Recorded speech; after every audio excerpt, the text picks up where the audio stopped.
Daydream with me, let your mind explore all the things we were created for.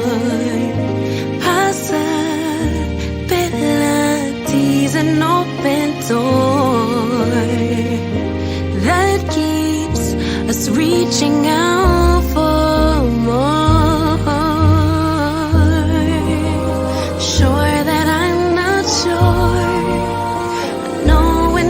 Don't know it, so I listen for my inner voice. Carry the winds, drown out the rain, but will it make sense without the pain? Will color me blue, then tickle me pink. Who knew that at the brink of the end, life could begin?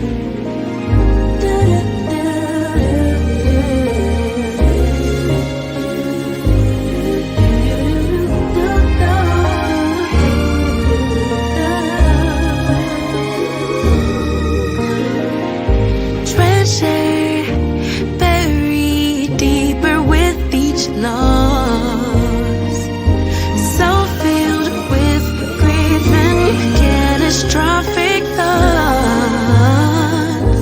insecurity, distorted flaws. It all gets heavy, sinking under all the cost. Sure that I'm not sure, I know when I don't know it, so I listen for that inner voice. It carries the wind, drowns out the rain. Will it make sense without the pain? Will color me blue, tickle me pink. Who knew that at the brink of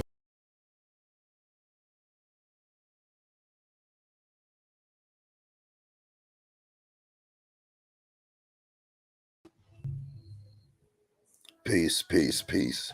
Peace, love, and light to everybody in the realm. Peace, love, and light. It's your boy Chef. Welcome you to a early afternoon edition of some intellectual debauchery. This is a very special stream. I thought it was important for us to look at things from a different level.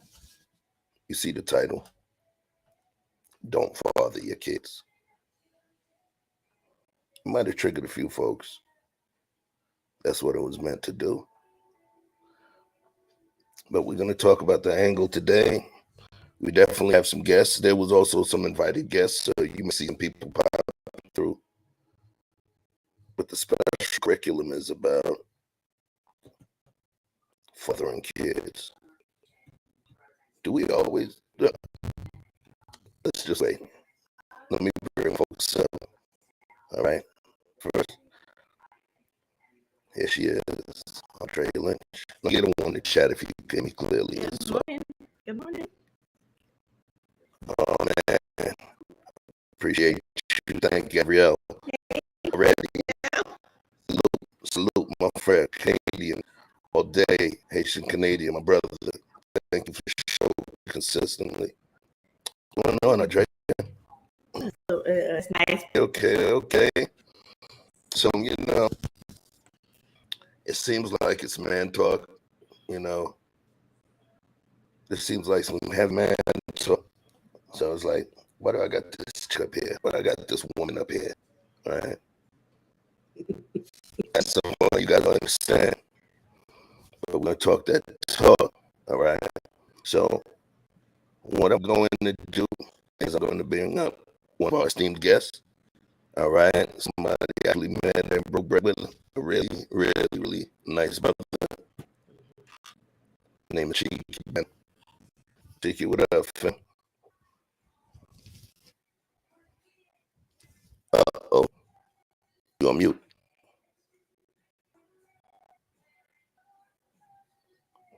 You're on mute, all right? Let me know when you're ready to jump up. But we have a curriculum for you. Put it to you this way. So let's send some love out. Peace to Mika Marcel. What it do? Thank you. Don Frank, another A1 day one. One of the most brilliant men on YouTube, Derek C. Williams. What up, Raw?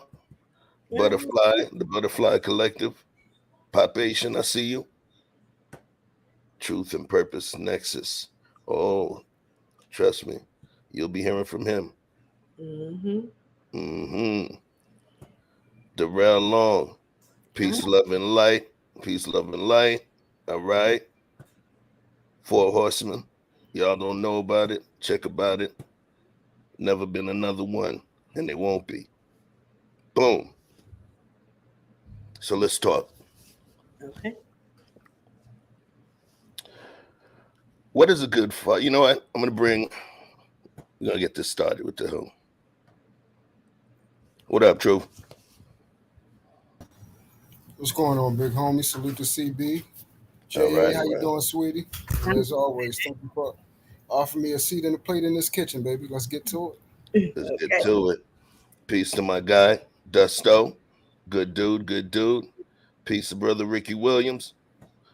I see you in the spot. Thanks for gracing us with your presence, big homie. So let's talk. What is a good father? I know it seems like a broad question, but let's get a baseline. What's a good father? Well, at minimum. A good father for me, just on my own personal experience, because I had a 2-parent home. I seen my father work, provide, protect the family. And yes, he spent a lot of time working, but he was present. We went to church every Sunday together. He did not work on Sunday. And he was there when we needed him. And, sometimes he didn't get to go to a lot of activities because he was working, trying to provide for the family. But as I got older and as an adult, I understand that what he was supposed to do. And so I will always say my father is my hero. Okay. I like that. Truth, what you got?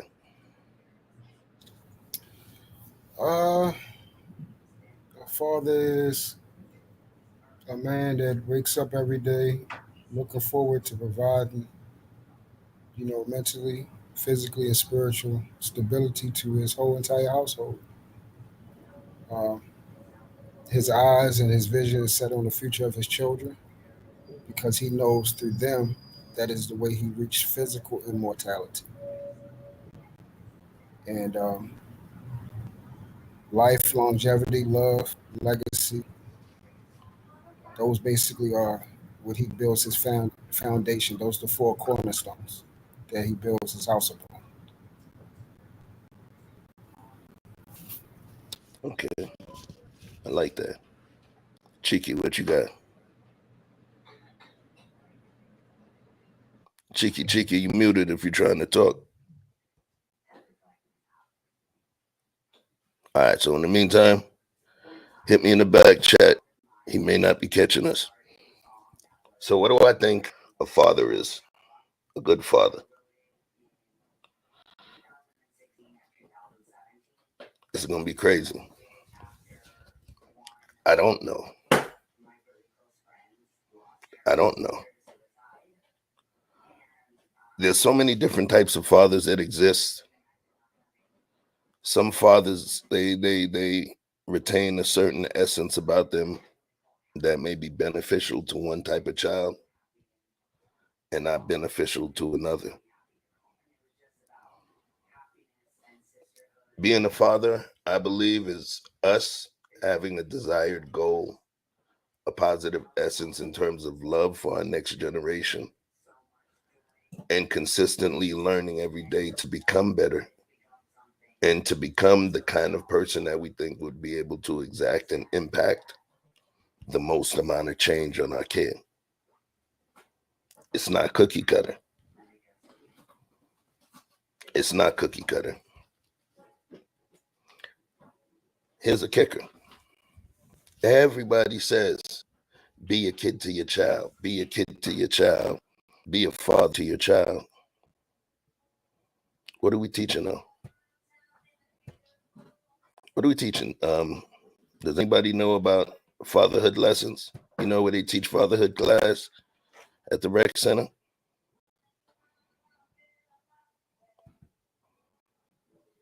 Is anybody familiar with fatherhood training that's out there? And that's gonna be, I had a couple of questions. This is gonna be my second question. Who teaches fatherhood? Who teaches fatherhood?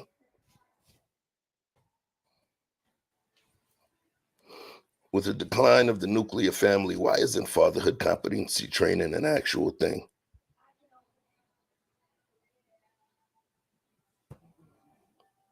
Either one of you could take that.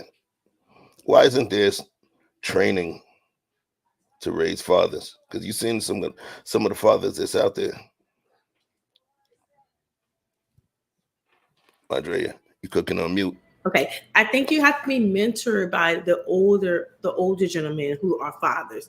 They don't been through the battle tests, the wounds. They don't been through the fatherhood. If you're a young man and just having a baby, you should be mentored by older men who are fathers. Because there's no road book being a father. I always say it's trial and error, and you get better as your children grow older. You get better. So I would say, even when it comes to my kids, I would say I go back to my father now, because some of the lessons that I thought he was too hard on me, I was too easy on my children. So I think we have to get it from the older gentlemen, the older Okay. people group. All right. Truth, what you got? Well, I mean, we see the way society is being pushed, just like we see that supposedly men aren't important.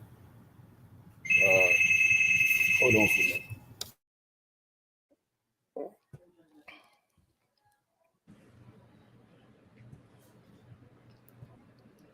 And well, you know what? Sometimes society pushes almost. It seems like single moms is cool, and the father is a non-factor. So if you see that in your home, you don't see the father in your home. You thinking the All right. single mother is the cool thing. Really? Really? Yes, Okay, so Yeah. I seen my mother and father in the home, but a couple of my girlfriends only seen a mother in the home, and they think that single mother was cool. So it depends on how you was raised and what the values set in the home too. Yeah. So, Shep, okay. like I was saying, the way that society is pushing that men aren't important, a father is a man. So the same veracity that we're saying that automatically in the court systems by default, the children will go with mother because our society believes that a mother naturally and defaultly provides a certain type of nurturing level that children and babies receive automatically that a father cannot provide. This is what's being told. So there aren't these classes and certain things going on for fathers to become greater than what they are, to become these pillars of society, to become these superhero like individuals inside of their household, especially if they have never seen it. Honestly, nobody cares about it. Nobody Okay. cares about raising men to be men, raising fathers to be fathers, raising husbands to be husbands. It's just not an important thing for us. All right. So let's flip it. We're gonna flip this conversation on its ear. Here's my theory. I'm gonna let it go right now. For a lot of y'all out there, please don't be a father to your kids. Not y'all. We don't want everybody to be a father to their children. There are certain people who their whole inner essence is rooted in pure evil. And if evil is what they contain, evil is what they will transfer over. We're going to have, I'm going to give you guys a little example. All right. And you already know, fair use, fair use, fair use. Let's talk about it. Me personally, I don't want everybody, I don't want everybody fathering their children. Legal documents are giving us new details about what led to the arrests in the killing of rapper PNB Rock. Gigi here with the latest. Now, both Freddie Lee Trone, who had been on the run but was arrested in Las Vegas yesterday, and his 17-year-old son have been charged with murder in the death of rapper PNB Rock, although prosecutors say it was the teenager who actually shot and killed him. And today we're learning more about what happened that fateful day. Now, the timeline in the felony complaint says that Freddie Lee Trone met with someone outside Roscoe's just moments after PNB Rock and his girlfriend arrived. Trone is then seen leaving, but he returns shortly. This time he's with his 17-year-old son, who was reportedly armed with a gun. Trone drops him off a short distance away from Roscoe's. The teen then walks into the restaurant and goes straight to the table where the rapper and his girlfriend were eating, pointing a gun at them, prosecutors allege, and saying, quote, "Give me all of your jewelry now." The timeline then has the teen shooting PNB in the chest, just like that. And after he fell to the ground, prosecutors say the teen shot him 2 more times in the back. The felony complaint goes on to say the teenager then pointed that gun at PNB's girlfriend, Steph, saying, quote, "Show me your hands, give me that blank right now. I swear to God, I shoot you in the head." The teen then took her jewelry, but it didn't end there. The complaint went on to say that as the rapper lay dying on the floor, the teenager robbed him too, taking his chains and watch and even pulling his rings off of his fingers. The timeline ends with the father and son driving home, but prosecutors say they parked blocks away and walked home, with the teen disposing of his shoes and shirt along the way. The felony complaint makes no mention of that now infamous social media post from PNB's girlfriend that tagged them eating at Roscoe's, although police say the investigation is not over yet.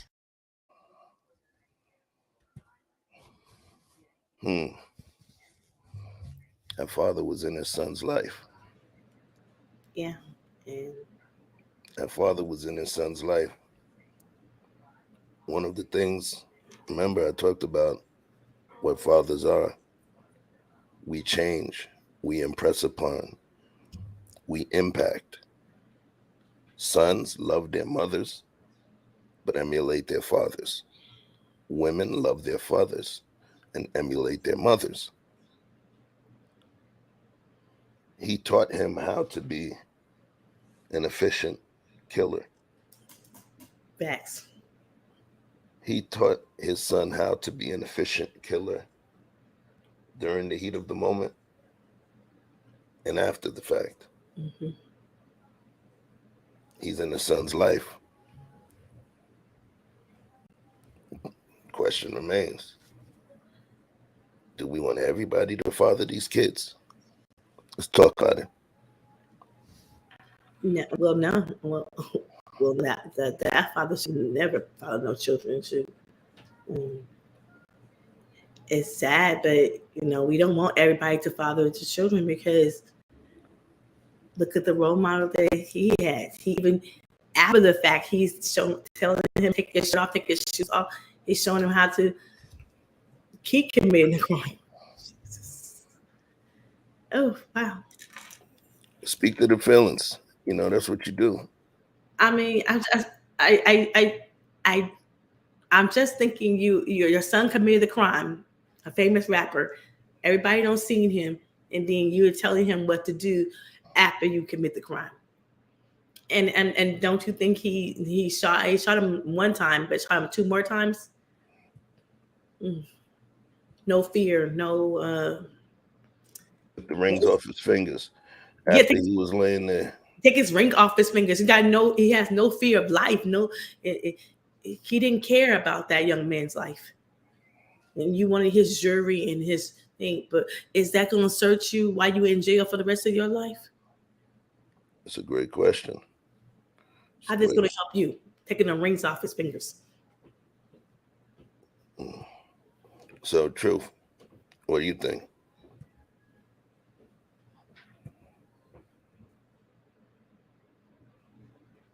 Truth.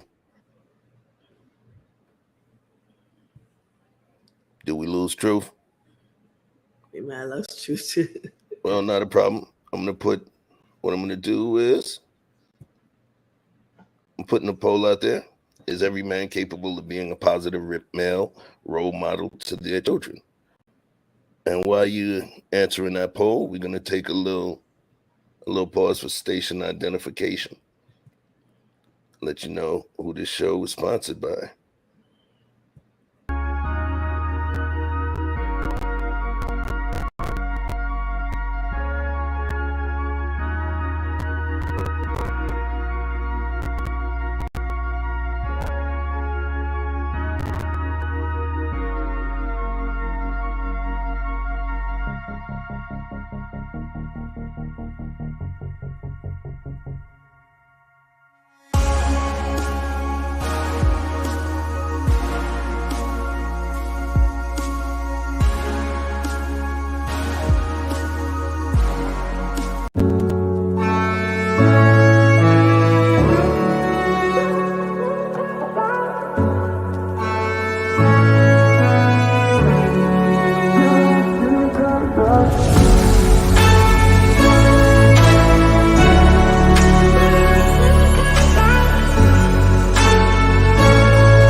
And we're back. Get your Maison Chupino. You catch it online. Definitely handmade, fine crafted shoes made in Italy, shipped directly to you. Check them out. So I put the poll out. Pause. Let me see what we have right now. We're Chef, at. can you hear me? Yes, I can hear you now. Okay, cool. Cool. So right now, I stated, is every man capable of being a positive male role model to their children? You got 25% yes, 75% no. So what I'd like to do is bring up another father. And I'm going to share.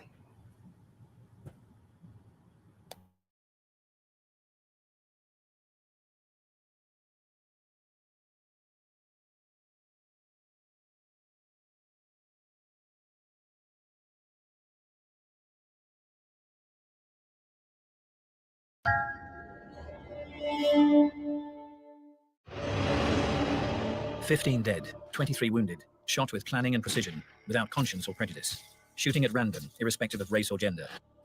Their victims were young, old, black, white, male, female. The Washington snipers were 41-year-old John Allen Muhammad and his 17-year-old accomplice Lee Boyd Malvo. If their paths had never crossed, would they have murdered so many, or were they born to kill?"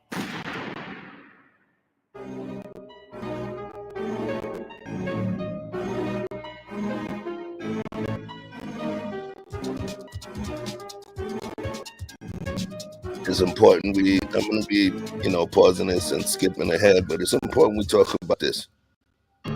October 2002, ordinary Americans feared for their lives, too frightened to put petrol in their cars or let their children play outdoors. For 23 horrific days, a series of random sniper killings terrorized Washington, D.C. A walk down the high street would be a gamble with life and death. These two individuals were cold-blooded murderers. They didn't care about who they killed. No one really expected that it would be a man and a boy working together as a sniper team. Well, I think people began to be scared when they realized that the shootings were random. You had to come to grips with the fact that there could be somebody pointing a gun at you as you sat in your car. They were just picking people at random. If you were out there where they could get to you, you were gone.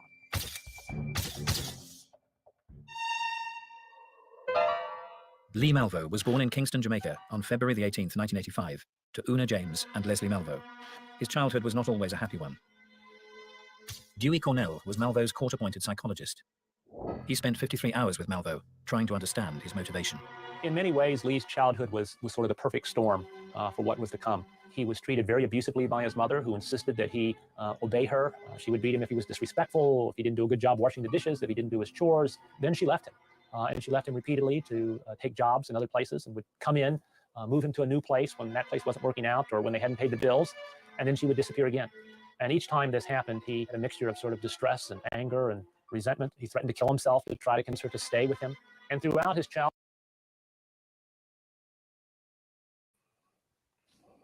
The perfect storm. Some of us, all of us are where we're composed of energy, and they say it's electric, static. We're composed of electricity. We're composed of energy. And some of our energy, is rooted in a lot of positivity and a lot of strength. Some of it is rooted in pain. Some is nature, some is nurture. So as you look at this story, it's showing you that he's part of that perfect storm. And as we know how this story progresses, we start to understand how we don't want everyone to be a father to their kids. We don't.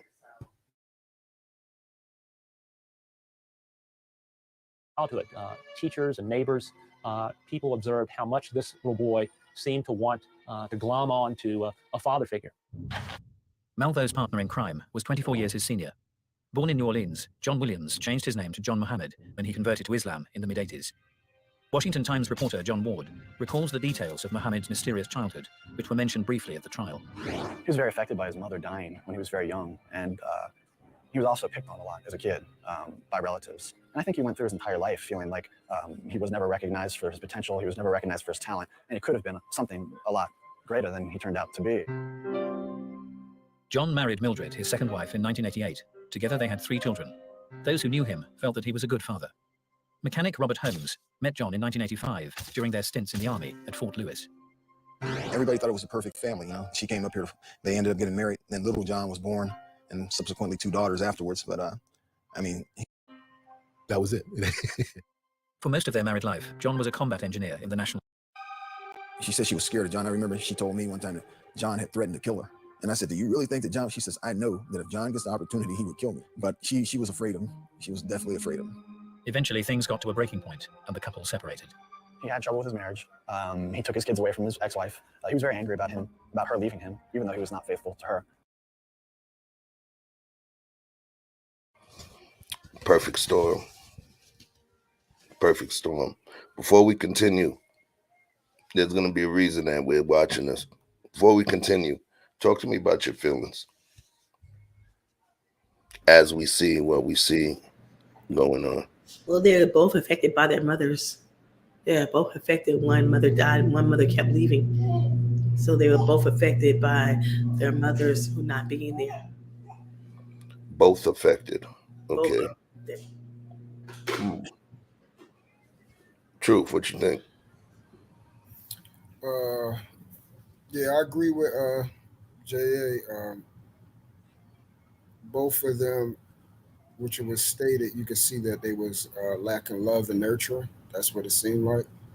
Um, One where their mother constantly, and this is actually a common theme in our community amongst women that are single moms and have that onus placed upon them.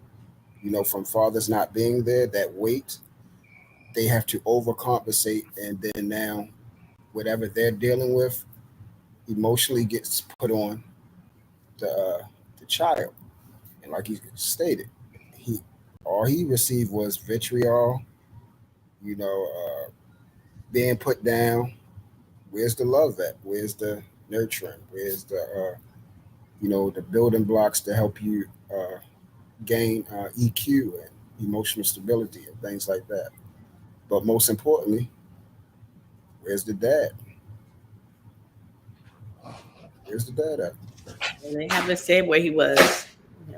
Exactly. So that's the problem. And then also, like what we're talking about, would we rather have that certain individual there to even add or take away from what's already been inflicted upon this child? That's a great question. The thing is, we're talking about the male influence on the child and the ability for them to transfer their energy onto that child, right? As we move along, you're gonna see it.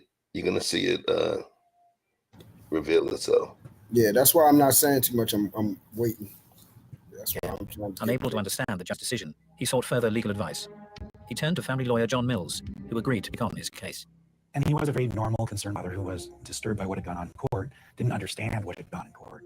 But once I explained that to him, he was perfectly willing to, as I say, work within the system, expecting that we could get it all straight out again and organized again. The effects of this decision would not only change John's life, but also 23 other lives. So he found himself at his left point in his life because his children were very dear to him. He was a loving father. He was a doting father. And it's sad that the dozens of people would die and their lives would be destroyed and their families' lives would be destroyed. And that's probably what pushed him over the edge. Losing custody of his children completely devastated John. It made him angry and depressed. In Lee Malvo, John saw someone that lacked a father figure, someone he could teach and mold, someone he could ultimately turn into a killing machine.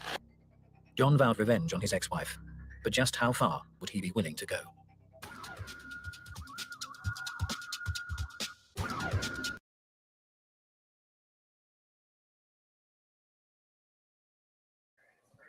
So I'm gonna give you a little perspective. Give you a little bit of perspective. Because perspective always makes everything make sense. So let's take a look at some perspective. You're not gonna hear any sound. No sound.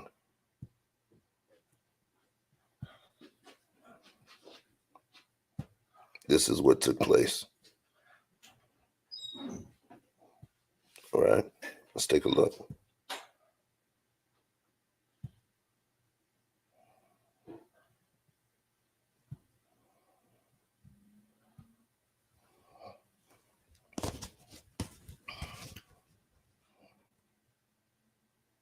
He had a switch, released a hydraulic latch, which allowed the back seat to pop up, giving him access to a rifle with an already bore out hole in the back, with a glove resting there to conceal it, closing the trunk,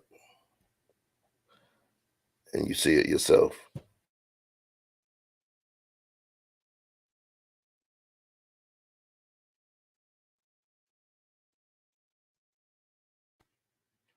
There you go.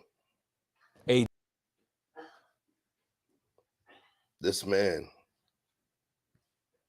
took a young boy that was devoid of a father figure, that was in need of a father figure, that was intelligent, although wounded, but was a smart, intelligent, strong young man. And what he did was turned him into something. That's not the father that needs to be a father to their kids. I'm talking about those kind of fathers. I'm talking about the kind of fathers that are devoid of any positive. And I know we could say, oh, anybody's devoid of positive. But I've been on this planet a long time, family. You see a lot, you learn a lot. And there's a lot of men out there that you don't want to expose to the naivete and impressionable nature of a young growing boy. Hell no. Hell no. What you think? Yes, I do agree. Sometimes I was a impressionable boy who was looking for a father figure. He wanted that guidance, that love, and he created a monster. He showed him how to do that. I don't think that boy knew how to do that before he got to him. What you think, Truth?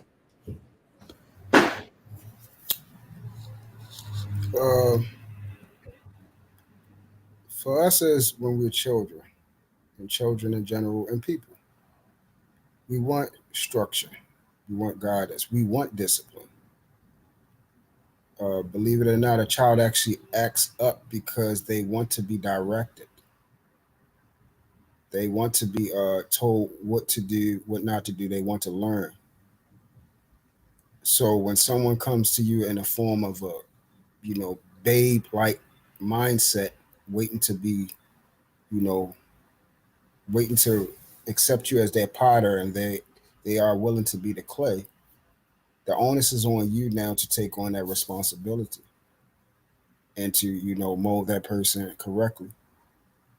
And sadly, in these two instances, these kids, which inevitably grew up to be, troubled people, had poor and horrible leadership.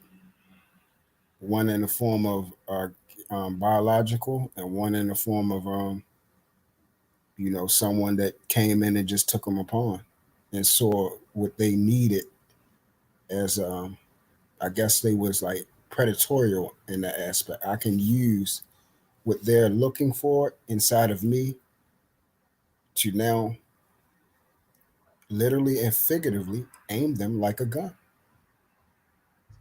And it's sad. It's sad, especially when you look at the direction of the world and the fact that we do need, um, you know, real leadership.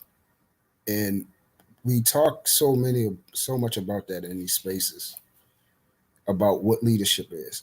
And I constantly harp on integrity. You feel what I'm saying? I constantly harp Exactly. on what is your basis of foundation that you build upon, that you move like. And then what image do you create? You feel what I'm saying? And so many people will say, well, that person is not harming this person, or that person is not. No, physically they're not, but you don't know what someone is internalizing through their senses, through what they hear, through what they see. You don't know what, when you watch how kids are constantly watching you. For those of us that are parents, if you ever watch your baby wake up in the morning, their eyes do not come off of you. If you ever pay attention, I mean, from when they're infants all the way up until they can start moving, being busybody. But when they're sitting in their little chair and everything like that, they following you all day long, smiling, watching, learning, constantly, just sponging up everything. The things you say, the way your mouth move, the way your face scrunch up, what makes you laugh. They looking at the television and looking at you while you laugh. What you laughing at? Oh, that was funny. Here, let me laugh with you. Like those type of things shows the greatness of, you know, what it means to be human. And in essence, these people have totally, totally just took that for granted and just used it in just the most disgusting way possible, bro. All right. So, yeah, let's think about this. Because I did obviously take us to a really dark place within the conversation of men not being there in their sons' lives. So let's call that the cautionary tales or the scary tales, creating a specter of negativity. What if I told you there's an argument that states that the bond of man and son becomes a bit stronger,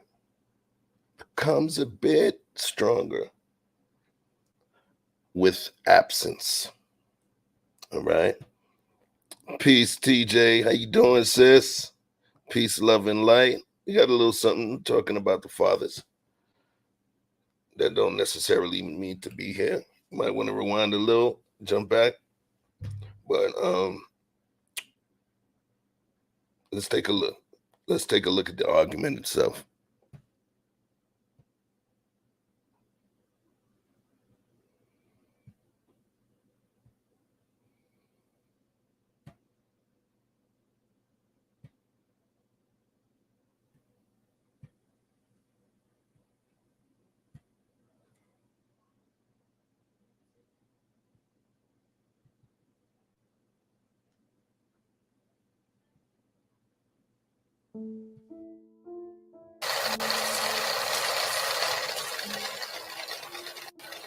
My whole life was hardship.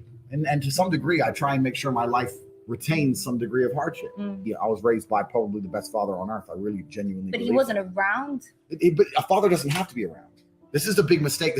The idea that a father needs to sit around like a second mother to make a child healthy is a fallacy. In fact, I'd say it's detrimental to the child. I see all these dudes out here, they have a kid and they basically become mother number two. Why? The mother keeps the child alive. As a father, it's your job to be impactful. You need to guide. You need to be a role model. Everyone should look at their father like a superhero. That's what you should genuinely view him as. It's hard to be a superhero if you're home every day arguing with your wife, changing diapers. A man should rock up, teach lessons, be impactful, and it's more about quality as opposed to quantity of time. I saw my dad once a month. My father was a chess grandmaster. He's traveling the world playing chess. When he came home, it was an impactful time. Never was I ever around my father. It was a low energy environment. And I remember every single second spent with him. There's a whole bunch of dudes out here. Their father's home all the time, fine. But if you're home all the time, you're going to lose to a degree your mystery. You're not going to have that magical power as opposed to, whoa, dad's home. They let the woman convince them that to be a good dad, they need to be there all the time. Fathers never did this. We were always at war or down in the coal mines or away working. This is the way it's always been for humanity, right? The men were away doing important things.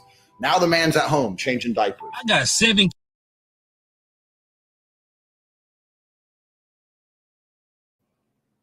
Okay, so we're gonna stick with what Andrew Tate was talking about. What do you think? We're gonna go with Truth. Talk to me about that, Truth. All right, so for those who have heard me speak, I had said something similar to this. So this is twofold, bro. I constantly talk about it's about quality over quantity. And it's about preserving the imagination, the time, the memories, how that child actually feels around you. So my mother and father were married. And as I got older, then they later on separated. So my time with my actual biological father was, just like so many of us, you're not going to see your child every single day. He has to work, he has to maintain himself, he has to do things for me, so much life, everything. But the one thing when I got around him, I noticed how people responded to him. I noticed how I felt being around him. I felt safe. I felt love. I felt like I was the most important thing to him. Like it didn't matter. The way he looked at me when he spoke about me, I still remember these things over and over and over again. How people, responded to him, how he talked about me. And, I remember us, traveling, getting off the subway, and he would put me up on his shoulders and I would fall asleep. And the next thing you know, we'd be home. Just that safety walking through the night like that. Me coming home, we used to carry these little index cards and everything, and I bring it to him and show him. And yeah, he'd be like, "That's my Rocky, you handling that stuff in school." Just hearing those things.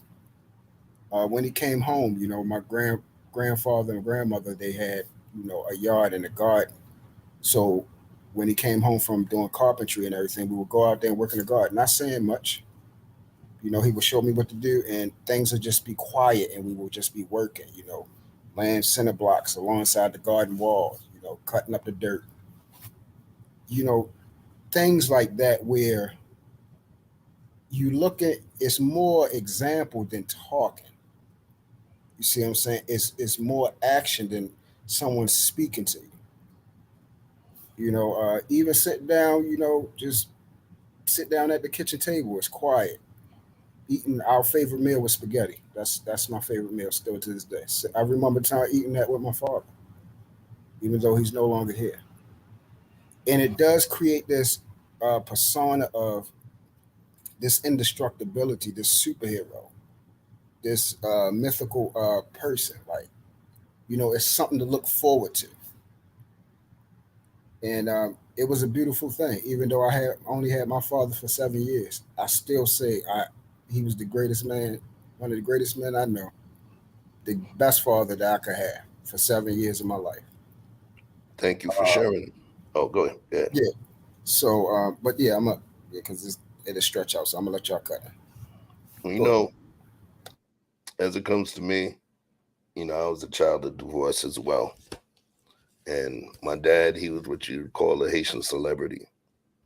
And, dad was out there and he was doing this thing. You would see posters of him in Brooklyn and this show and that show, and ended up getting a TV show and radio show. So he wasn't around after he and my mom divorced. I spent more time with my uncles and aunts, big family, you know. So I would literally be with the family, but me and dad would link up a few times a year.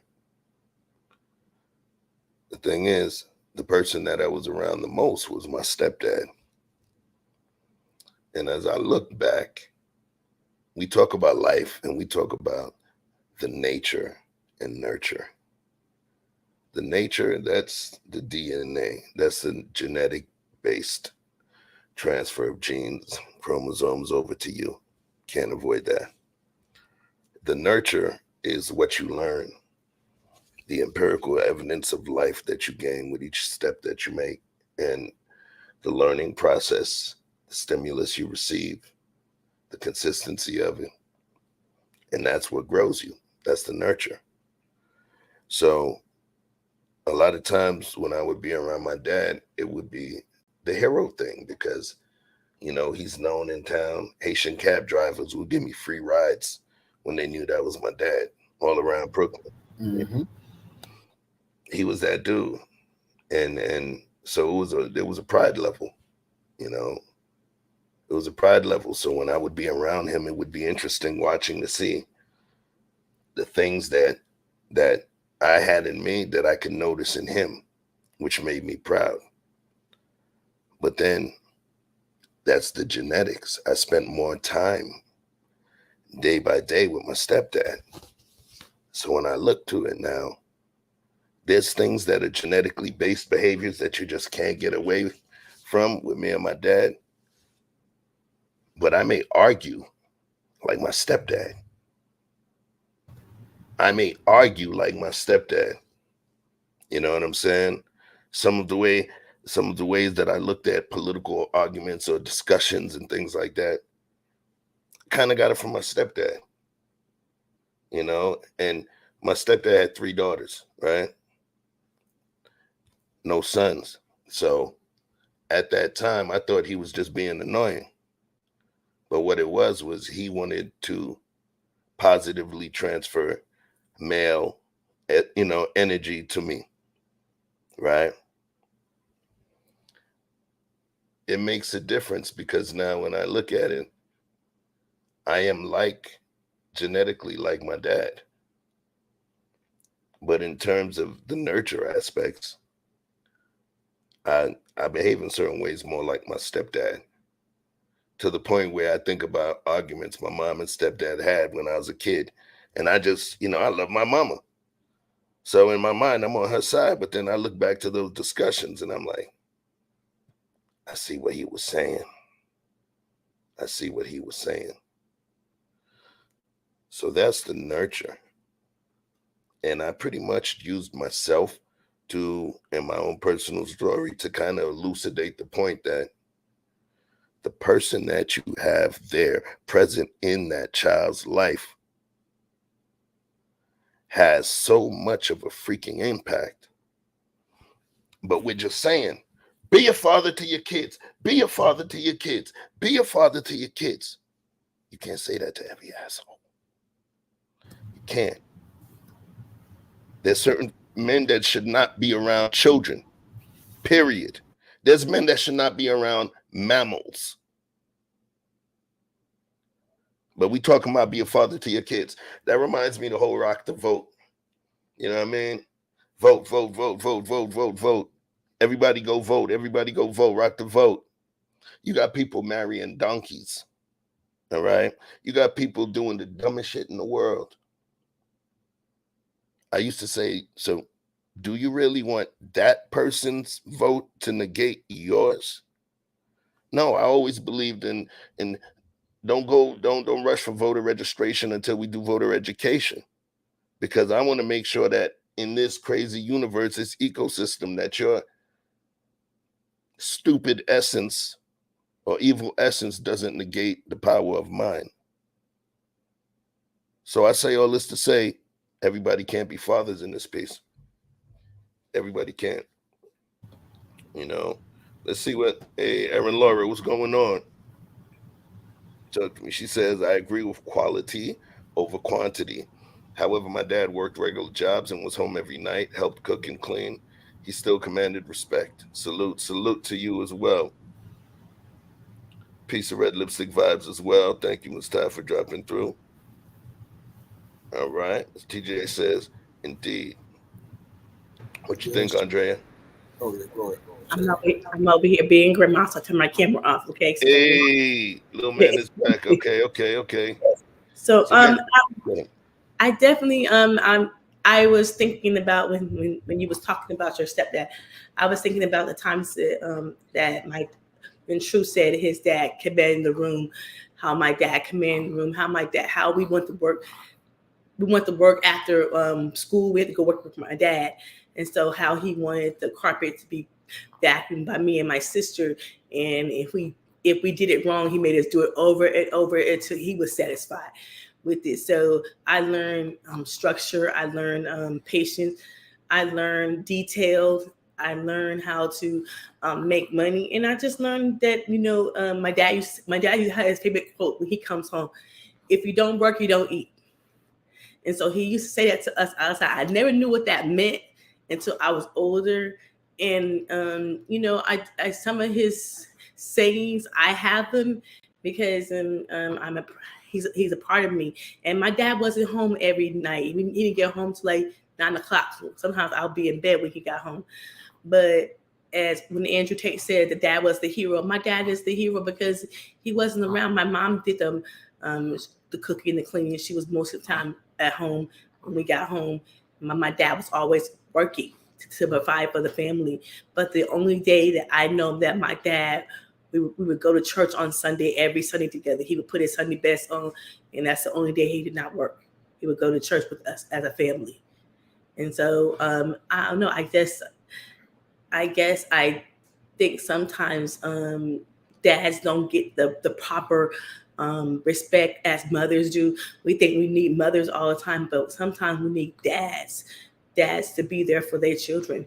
And now that my mom is no longer here, my dad is a little more. I see the softer side of him. I always seen the rough and tough of him, but now that my mother is no longer here, I see the softer side of him. And the first time I ever seen my dad cry is when they had to make the decision to amputate my mother's leg. That's the first time I ever seen my dad cry. And that was in my 40s when I seen my dad cry. So true. I think you have something to bring to this. Yeah. So just going to piggyback off of what you guys. So after my dad had passed away, then I was blessed with my stepfather, which was my brother's father. And like Chef, you shared, he showed me a different type of man on a more intellectual level. He also is the first person that placed a basketball in my hand, which put me in a lot of different places, allowed me to travel a lot more. AAU, travel team. So put me in a lot of different spaces, being around a lot of different people, growing different relationships and everything. He's the one that placed the basketball in my hand, got me the little tight basketball goal, and I still remember the first game that he showed me. For those of us that used to have a curfew, we had to go to bed at 8 o'clock. So I used to watch Looney Tunes at night, which was called Nick at Night, and Mr. Ed used to come on afterwards. So it would close out with the little road runner running down the little black and white thing, and to close out Mr. Ed. So he came in one day and said, "Hey, if I can get you to stay up, if we can watch the game start the game real quick because it was starting at 8 o'clock." So of course, me being a kid, everything. Oh, I get to stay up a little bit later. Shoot, let's whatever. Yeah, turn it on. What we about to watch? So the first thing I watched was, Michael Jordan. That was the first basketball player I seen watch play and everything. He was playing the Cavaliers in 1990. In that game, he scored 69 points. And all I knew was I'm watching somebody on this screen putting this ball in this circle thing, more than anybody else, and they just couldn't do nothing with him.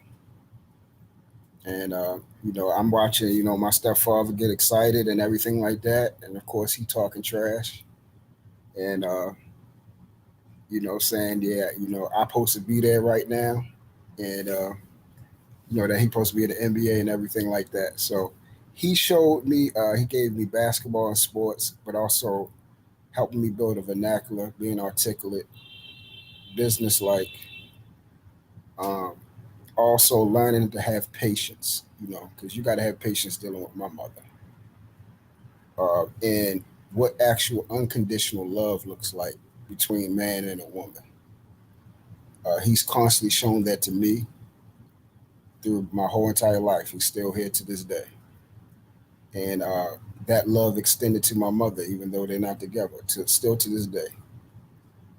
And he showed me how to be a father in that family is much more than DNA and biology. How to consistently be a man for something that is not physically your own. And he provided that foundation for me. And that's why I do, it helped me grow into the man that a person that goes to boys and girls clubs and, be mentors and, take on, responsibility of others, bear their burdens. This is why I don't have a problem talking to, you know, young guys or older guys on a certain type of level. I know how to befriend them. I know how to, galvanize them, integrate with them. You know, it all came from him. And it's because he chose to extend that love to me.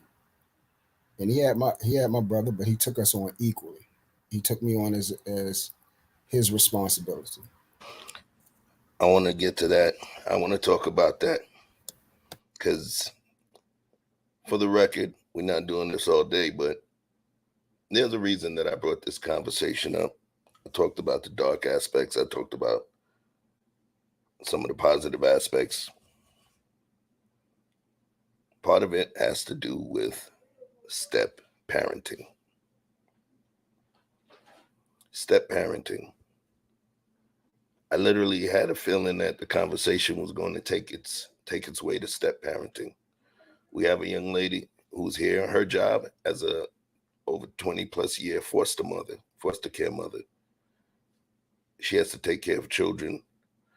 I can never say be a father and mother to those children, but she has to take care of those children without a father figure, being a divorcee, right? So and she lived within a nuclear household. So I understand she's the co-host of the show, but she also brings a really dope perspective to it. Now you have 2 children of divorce, men that are children of divorce. Okay. And we both sat here and talked positively about our dad, but we also spoke to the power of our stepdad. Those men gave us an opportunity that, but for the grace of our Creator, we became better men by it. And we understood the importance because they were there and positively impactful. Women get to choose men. And when I say get to choose men, in the end, women decide who will be their prophet, priest, and king that they will choose to acquiesce to once they're asked, right? Which means they choose to acquiesce to their leadership, their vision, and the decided goal as a unified front. That's a choice, because that woman also chooses to bear that man's children. So they're also presupposing the type of individual that will impact their children. It's multi-layered here. So it is important that we look at it this way. I know in these spaces, maybe some of these numbers are going to drop in a minute. But in these spaces, we speak to men against dealing with women with children. We speak against it. I love my mom, great mom. When I dealt with a woman that had daughters, my mom was scared because she was scared of the chance that potentially some woman would say that I did something bad to her children, false accusations and stuff like that. It was a fear of hers. And that's an understood fear.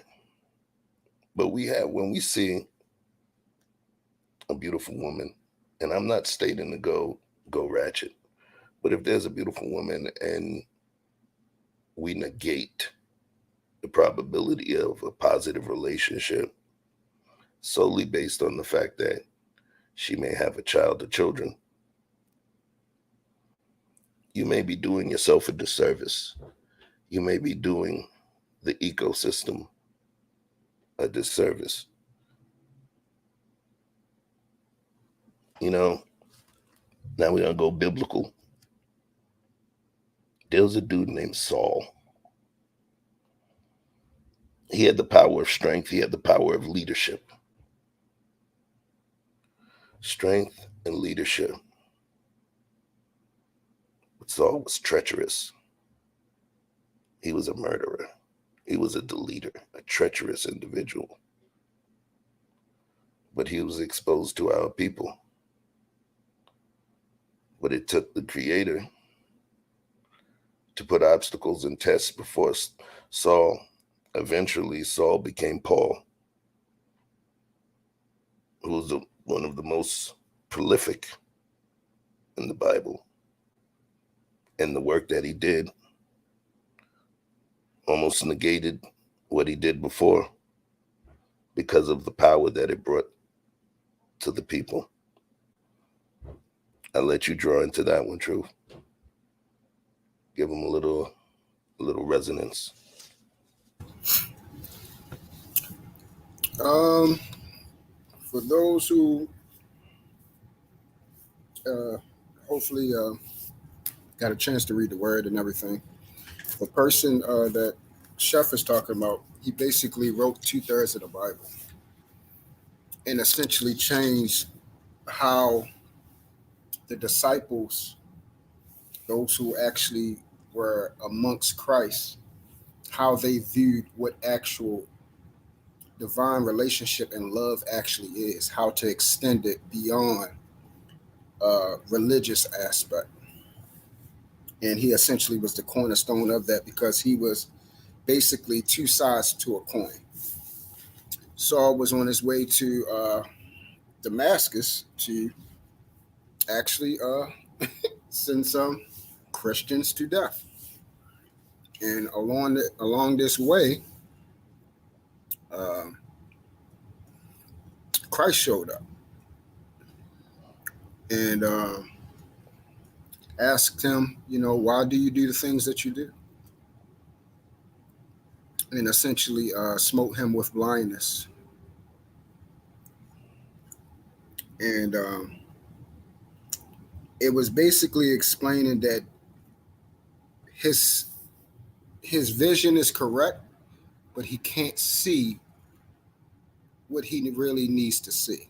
He's in the right direction, and he's going the right way, but he really can't see where he's going at. So I'm gonna take away your sight for a minute. I'm gonna help you think about what you actually are doing, because Saul believed that the reason why he was doing these things to the Christians is for God. He really believed that. So essentially his intent was on the right side. He just needed his actual behavior and understanding to match his intent. So Christ smote him with blindness. Later on, what's the guy that came? I think it was Ananias, if I'm correct. Came and he was a Christian, uplifted his blindness, and that's when the journey of Saul now became Paul of Tarsus. I mean, Saul of Tarsus now became Paul, and essentially became basically the greatest apostle there is. And it all came from what we call redirection, where one father came and replaced another. You get it now? The rabbit hole has been revealed. One father replaced another. We are not perfect. Piece of Brother Sly, we all are heavily flawed individuals. Our essence is not perfect. Our lack of perfection is one of the reasons that our father's son was sacrificed. Our lack of perfection, our flaws. We are all flawed. Some of us may not deliver what we wish or think that we are delivering. I asked certain questions. One of the questions was about teaching. One of them is about teaching. One of the questions was about teaching. Does anyone teach? As a matter of fact, let me pull the question up for you. With the decline of the nuclear family, why isn't fatherhood competency training a thing? Why isn't it a thing? I know someone said earlier, it's nothing that you can teach. There's always lessons to teach.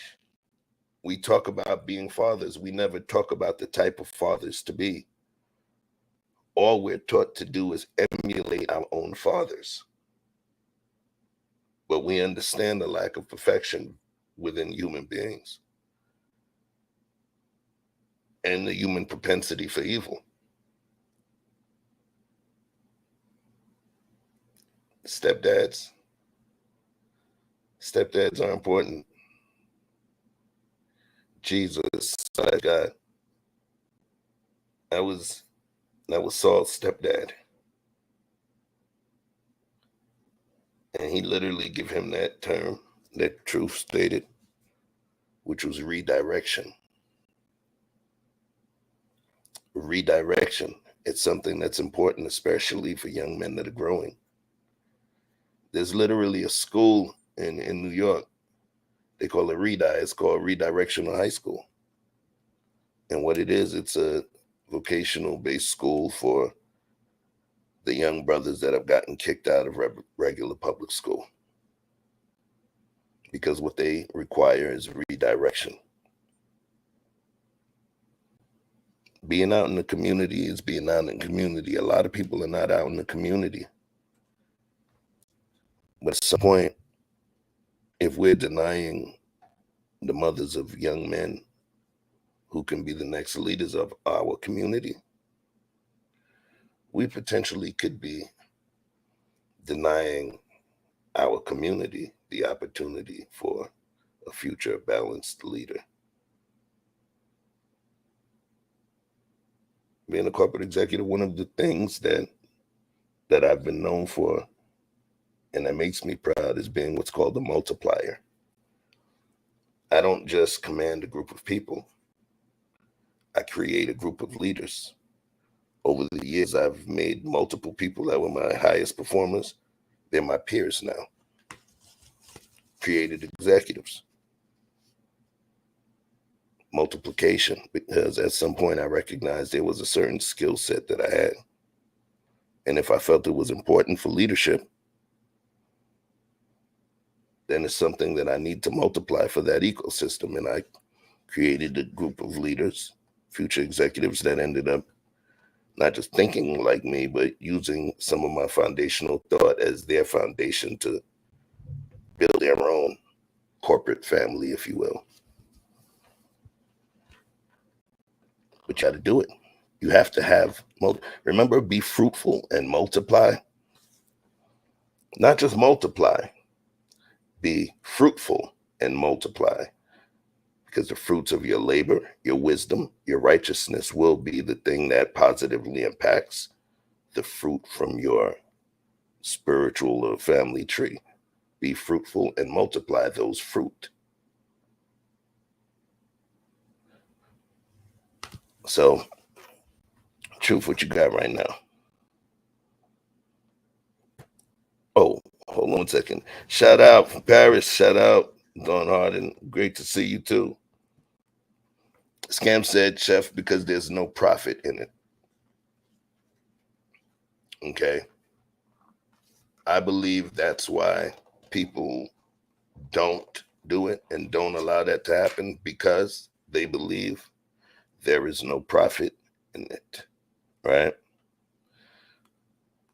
What do you think Shaquille O'Neal would say?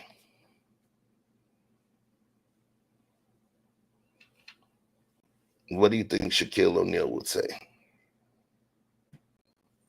He was raised by his stepdad. That man instilled a lot of positive energy into him. He was the one credited with making him into a man and helping create somebody that's as big as he is and accomplish all of these things he's accomplished. That's being a stepdad. Is there profit? What would you consider profit? I think I think the prophet is that the child is a good human being, and he has ultimately made his dreams come true. That's the prophet. He ain't in nobody's prison, nobody's jail cell. That's the end result. That the child is a good human being. Okay, baby. Okay. What's good? Cheeky, back. What's going on, my G? And I'm good. Working from home, but they never separate the work from the time. Who you telling? Like, I no, understand totally. got It's a my day meeting off. after the meeting. Right. You rather work for my company. Yeah. So far, what you been hearing? What do you think? I came in on the profit aspect, right? Because you was asking what is a profit in regards to fatherhood. Right. So yeah, because Scam asked because there's no profit in it. So then And I spoke fatherhood. to, right. In step being a stepfather to a woman that has children. Oh, okay. I Right. think And what I did was I brought up, I said, well, you say there's no profit. I said it's determined by what you consider profit. And I brought up Shaquille O'Neal being raised by his stepdad. And, I said, what do you consider profit? Because some would consider that better than just having to spend money on somebody else's children as the litmus test for a profit or not. I think that approach is you'd have to find intrinsic value into something like that. Being a step mother or a father, the profit has got to be very similar to what you would consider parenting for a regular child, right? Like, in all honesty, if you really want to question the theory of profit about raising your own kid, there's not any profit because your kid could be a bum. He may not go to the NBA, NFL, he may not accomplish much, but no mother or father who is, trying to save, not even, but just they no child, no most. Let me phrase that. Most parents are not going to look at their kid and go, "You didn't profit me." All right, they're going to look at it and go, "I value you. I value the ability to implement or even instill principles. I value the ability to influence a life." Like, the question started because you can do this with anything. What's the profit of being a charity? All right, besides a tax write-off. And if you take that away, if you ask the people genuinely about it, they don't ever go, well, it's a tax write-off, because they don't get it. They just do it because I want to help. Well, what's the value in wanting to help people? I just want to do it. I see value in people intrinsically, and that's the profit. The profit is I get to see somebody be better. So, I mean, you could take this approach with anything. Why was it profit somebody was it profit a nonprofit organization, right?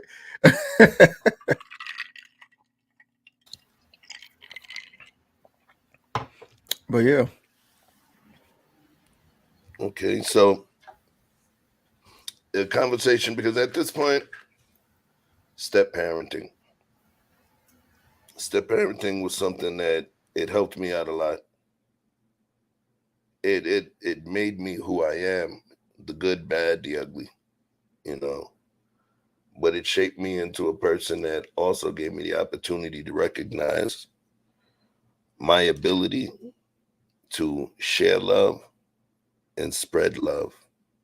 There's people that are out there that are stingy, and they say, man, nobody ever gives me shit. Why should I give something out? Mm-hmm. One of the greatest gifts that a man can receive as a child. Peace, Pandy. Yeah, you got to check out my sister channel if you're trying to grow a channel as well.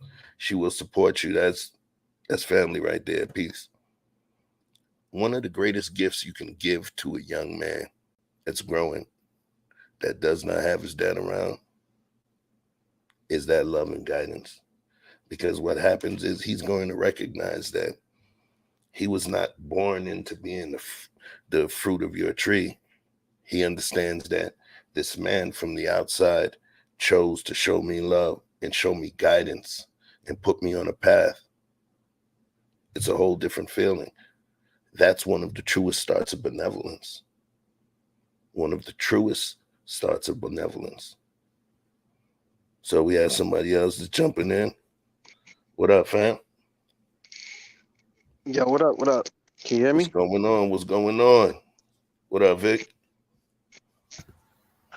Yeah, man. I'm Peace. What's listening. good, I'm Short? listening. What's good? What's good, fam? Everybody out here. Cheeky. What's up? What's up, Dre? Truth. What's up? What's up? Yeah. So I guess I just add my 2 cents.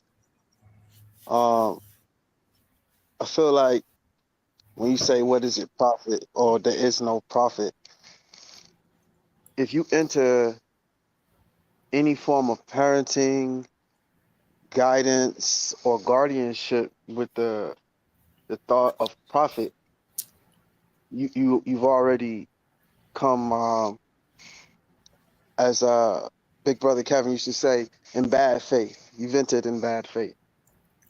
Correct. It's a duty.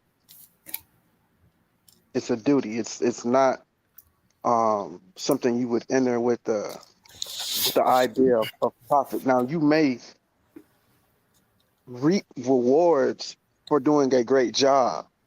You may reap rewards that you didn't even deserve, but it is not something that you can honestly enter into with an idea of profit without corrupting that seed. So I don't see any room for profit to enter a conversation when you're talking about the rearing of a child, whether it's from your own loins or from someone else's.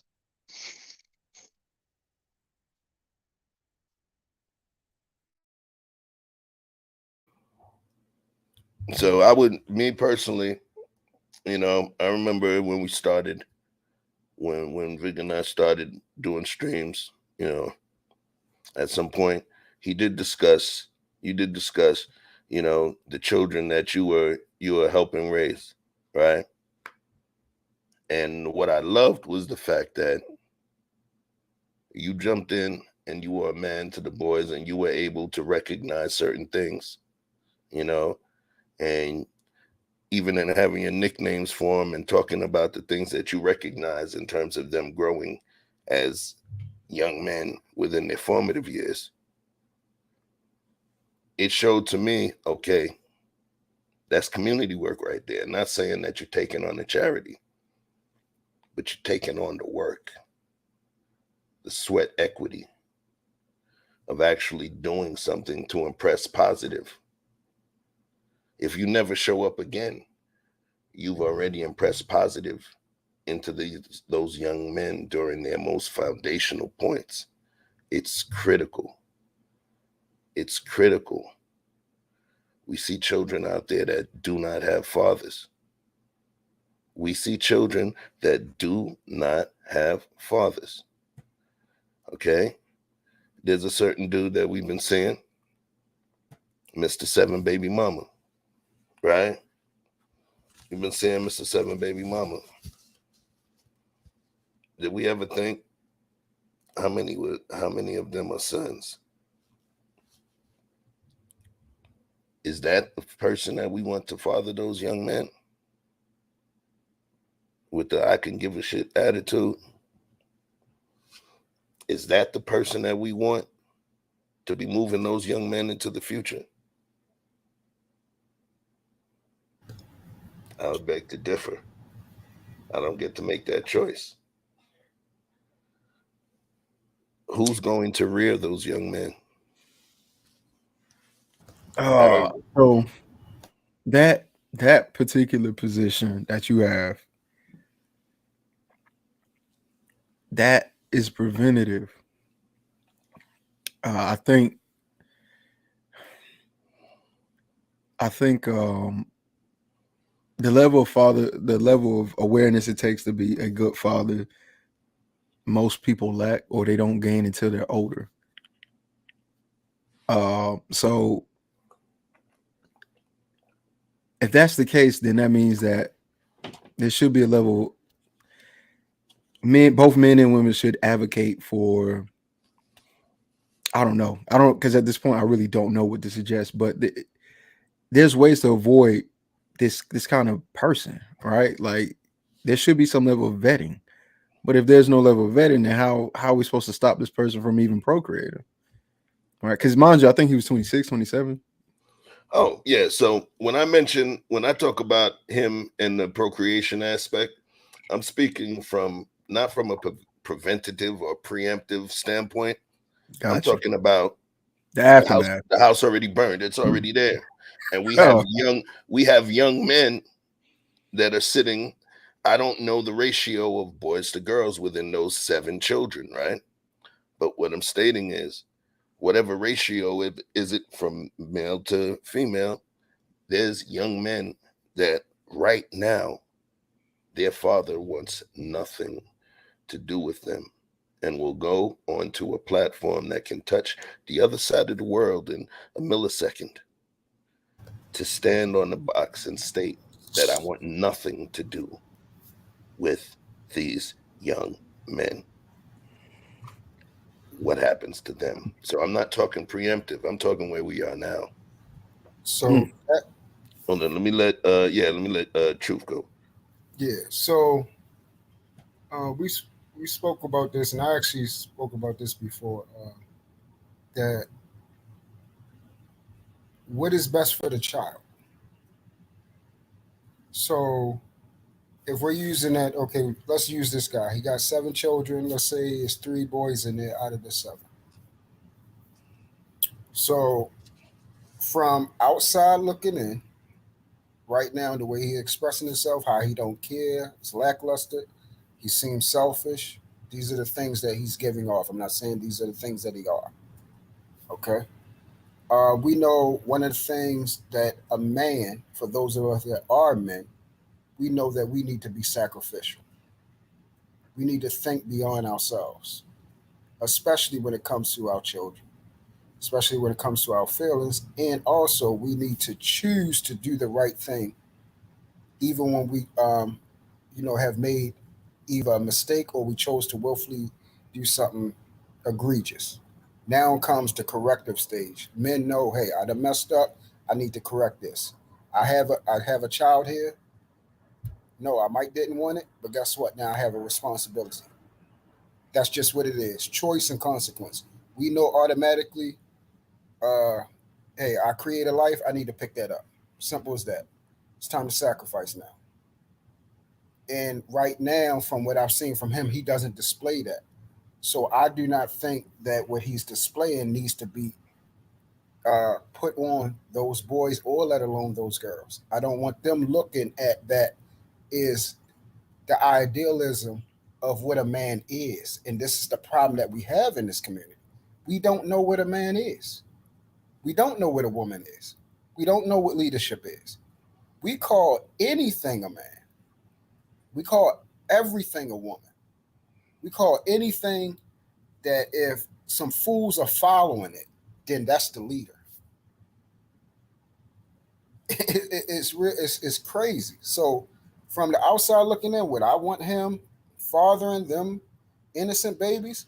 Hell no. No. Biologically or not, hell no. Hell no. I started the show with a particular clip, right? And since we're a little later into the show and some people may have turned in a little later, I'm going to drop this again. Legal documents are giving us new details about what led to the arrests in the killing of rapper PNB Rock. Gigi here with the latest. Now, both Freddie Lee Trone, who had been on the run but was arrested in Las Vegas yesterday, and his 17-year-old son have been charged with murder in the death of rapper PNB Rock, although prosecutors say it was the teenager who actually shot and killed him. And today we're learning more about what happened that fateful day. Now, the timeline in the felony complaint says that Freddie Lee Trone met with someone outside Roscoe's just moments after PNB Rock and his girlfriend arrived. Trone is then seen leaving, but he returned returns shortly. This time, he's with his 17-year-old son, who was reportedly armed with a gun.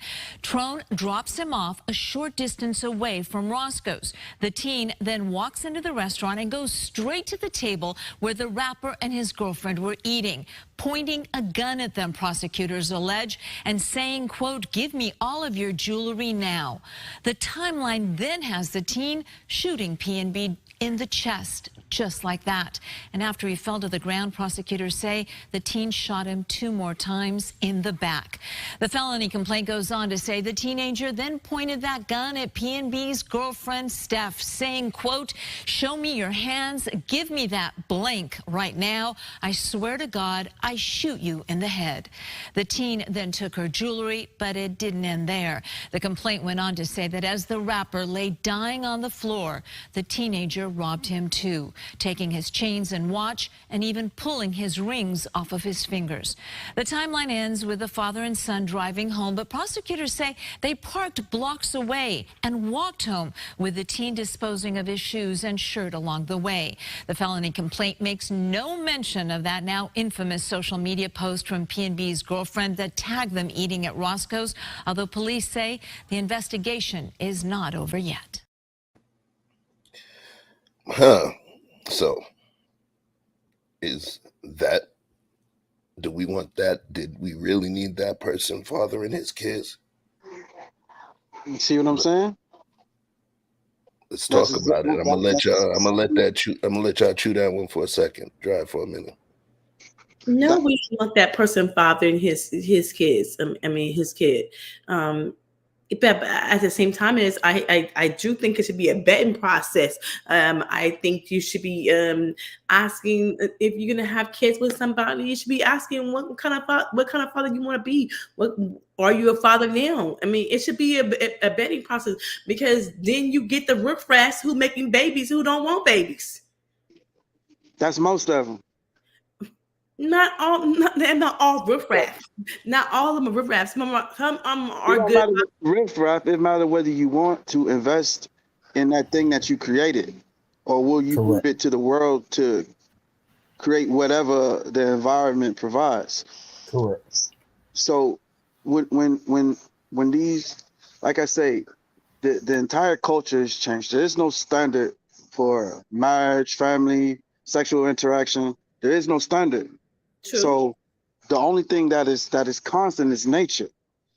And if two people keep hooking up, a child is going to become a thing. That in 98% of the cases. So at the end of the day, these children are going to come, whether they're fatherless or orphaned or anything. No, okay. The men that do have these children, whether they're intentional or unintentional, they're not all that riffraff that you speak of, but a lot of them are in dire straits financially. And they don't feel efficient because the world has told them if they can't provide, protect or not, if they can't provide, they're not fathers, right? They're not fathers. So they feel a duty or responsibility to go get it, or at least go look like they trying to get it. So now they going out there to do any and everything with what will be considered a worthy objective. So where you would do dumb shit before, and you say, nah, that was kind of dumb, I didn't have to do that. Now you have something to say, but I gotta feed my daughter. I gotta, you know what I mean? So it's multiplying the dysfunction, even though it's not producing any results. Exactly.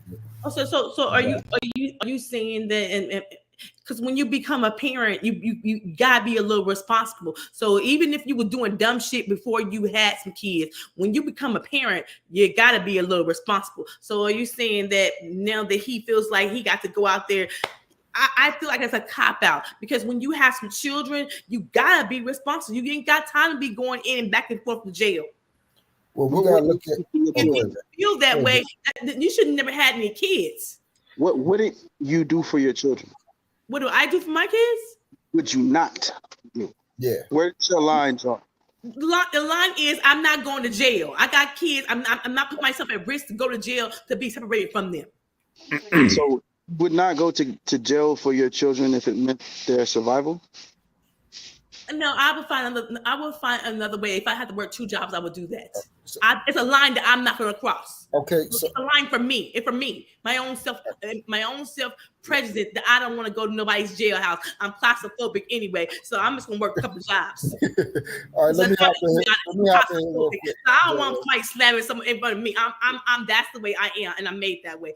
And maybe the problem is I'm made that way because I see my father at 35 years old has 7 kids and a wife and changed his profession to make sure he had more money to take care of us.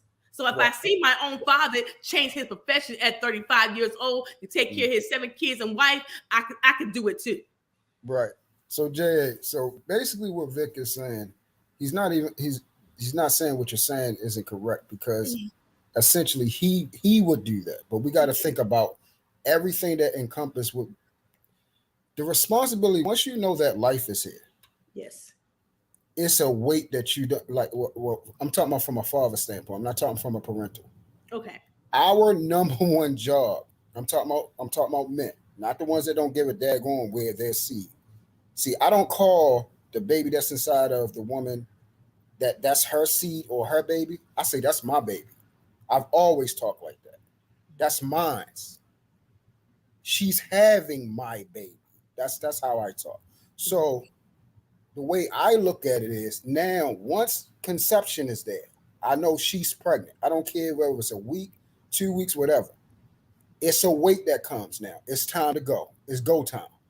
Now I got to start planning for when that baby actually comes out of there. But along the way, I'm already becoming a father because I got doctor's appointments to go to.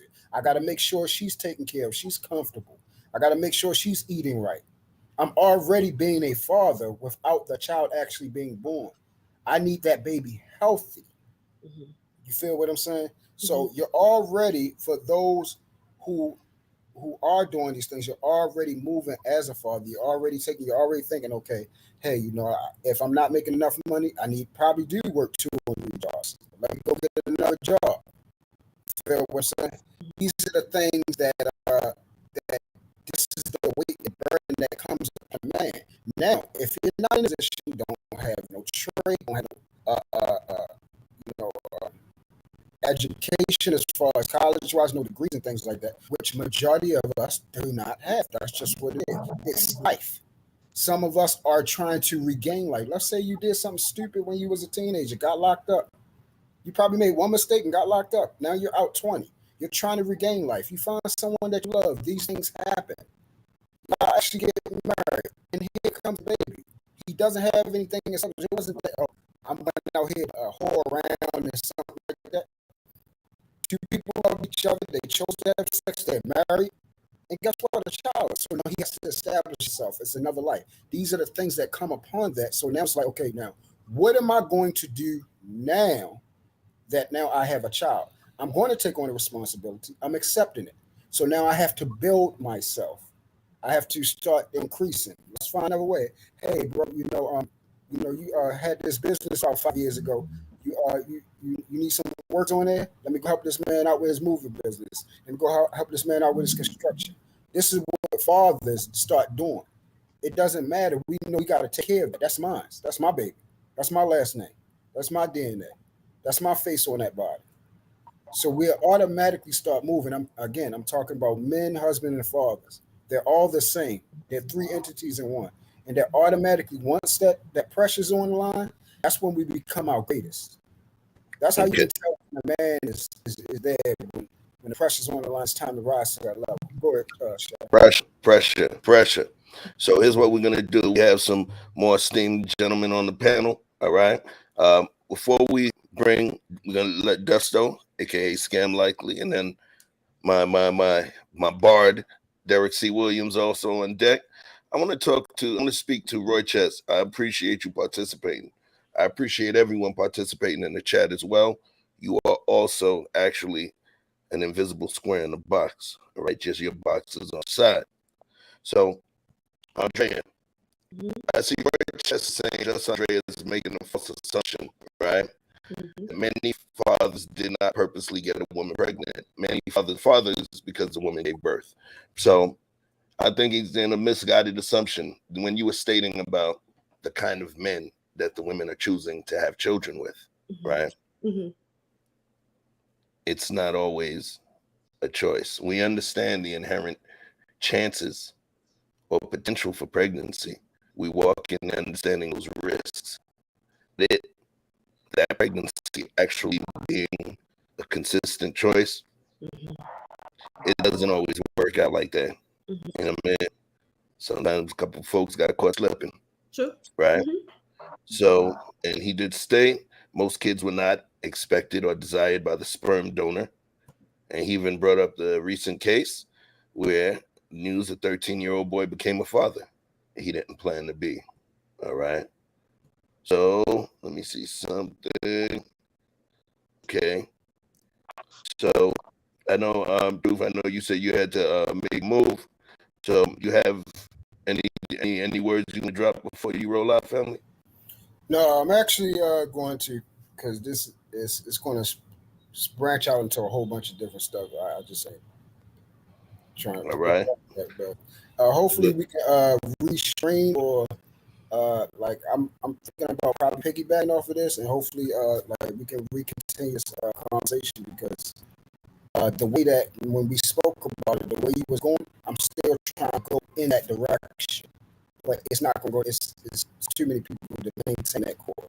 Oh, well. So I'm going to organically play out where it's going. So one of the things, definitely, I'm saying this, and this, I'm going to make an announcement with it as well. There was a particular series that we had that started last year, which was called the Fatherhood Sip, and it was called the Sunday Fatherhood Sip. It would take place normally around 6 o'clock, 7 on Sundays, and we would think and actually come up with specific curriculums related to raising intentional young men. One of them, we spoke about violence. One of them, we spoke about education. One of them, we spoke about something as simple as courtship. We're telling men to be married and create families, but are we teaching them how to romance women, things of that nature, right? So this conversation here actually gave me the impetus to want to bring that back. So this is a foundational conversation. This is not a conversation that could complete itself within 4 hours or 5 hours. It's something that's going to be an ever evolving conversation, because society is evolving. The variables are evolving. That's why, somebody, a 5th grade teacher, she's going to have to keep teaching 5th grade stuff, because there's always going to be a new set of 5th graders that's going to need to understand the next set of, ways to get them to the next level. The only thing we do is tweak the curriculum. So it's an ever-changing curriculum, because we are not monolithic and we are an ever-changing people, all right, as the conversation is. So we're going to go Dusto, and then we're going to go Derek, and you could cook. Yeah, let's got one question. I smell some dust.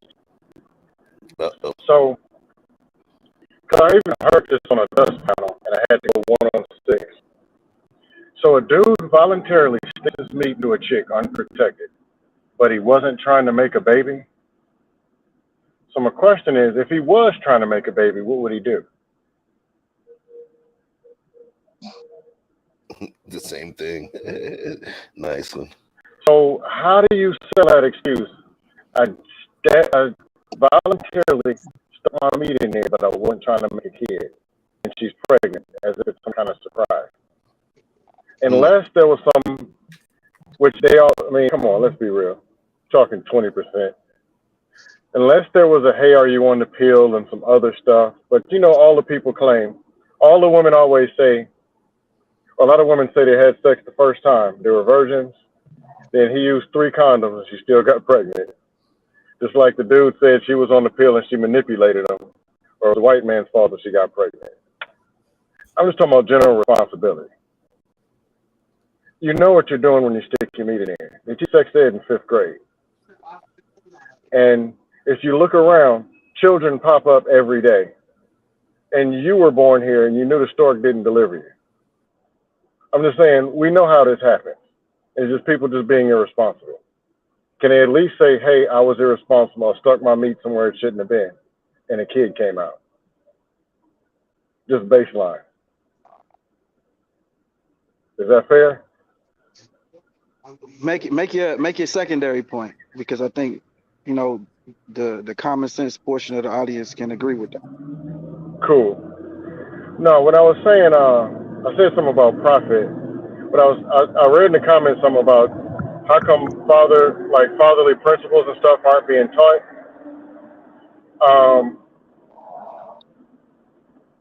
Starting with YouTube, you want clicks and views. There's more money being made on the gender war and all the BS, and then men yelling at women and all of the reckless dust.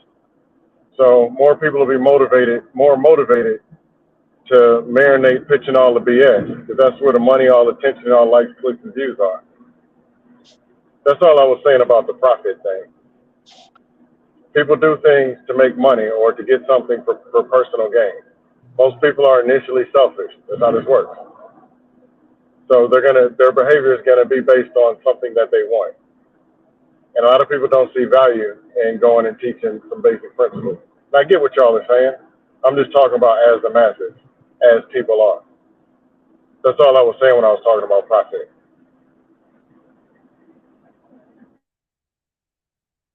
Brother Derek, talk to us. All right. Shout out and respect due to Flatbush's own Chef Shapino, Just Andrea, Mr. Freeze, as you all are known collectively as the team. Salute to y'all, to the other two panelists. Pleasure meeting y'all. Back in 1989, I think it was, Tony Terry had a song called Babies Having Babies. And if you haven't ever listened to the song, you should, because the long version shows what happens when two young idiots get together and they have a child. And it was just a hell of their own making. But to answer the gentleman's point a few seconds ago, everything he said is dead on the money. But when I go out, and this is not an excuse, this is just life. And I'm sure he knows this as well. When I go out to the club and I see this girl, I see this woman, my objective is to lay her down. I'm not thinking long term. That's what young idiots do. Talk to somebody who know luck. I'm ex-military and I've done it.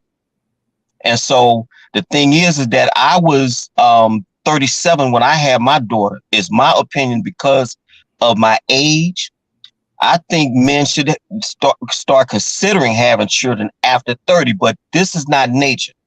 Because again, I'm coming of age myself. I see these females. I want these females, and I'm going to have these females. The problem is, once you get this woman pregnant, what are you going to do then? And that is going to separate the men from the boys, literally. And so, to Mr. Freeze's point, it ain't going to never stop. And I think that the gentlemen that are on the panel, these sound like some dudes you could sit and have a beer with, talk with, because they about their business. But you got so many misdirected young men out here. And they're misdirected because the people who had them are misdirected. And so we really on a hamster wheel. And so the best we can hope for in this discussion, in my estimation, the best we can hope for is that maybe some idiot will run across this video and take some things to heart. All of us were idiots at one point. And as you mature, fingers crossed that you do better. And then that way, should you have a child or two or three, hopefully you're gainfully employed. Hopefully you are well read. You have a good, strong sense of self, and you can instill these things into your child. When I had my first channel, I did a video called "Be a Father to Your Child," and I had my daughter speak for herself.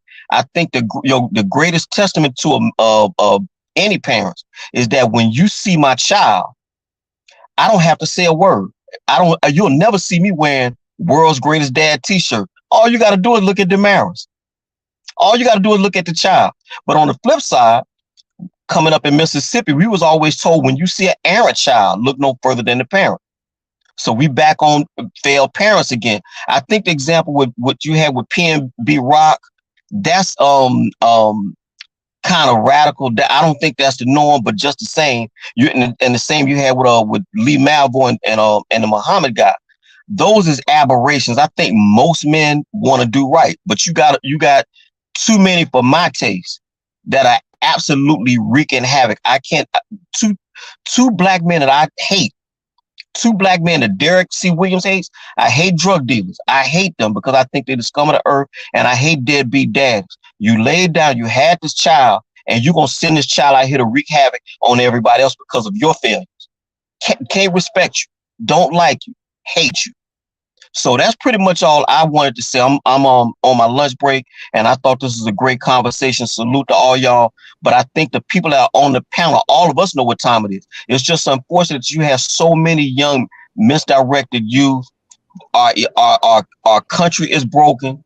The country is corrupt. The more is moral rot everywhere. So what do you expect? I'm not surprised at none of this. I'm not surprised at none of this. The failures of the parents, of the children, and by default, the children have to raise themselves, and they don't know nothing. So what do you expect but chaos?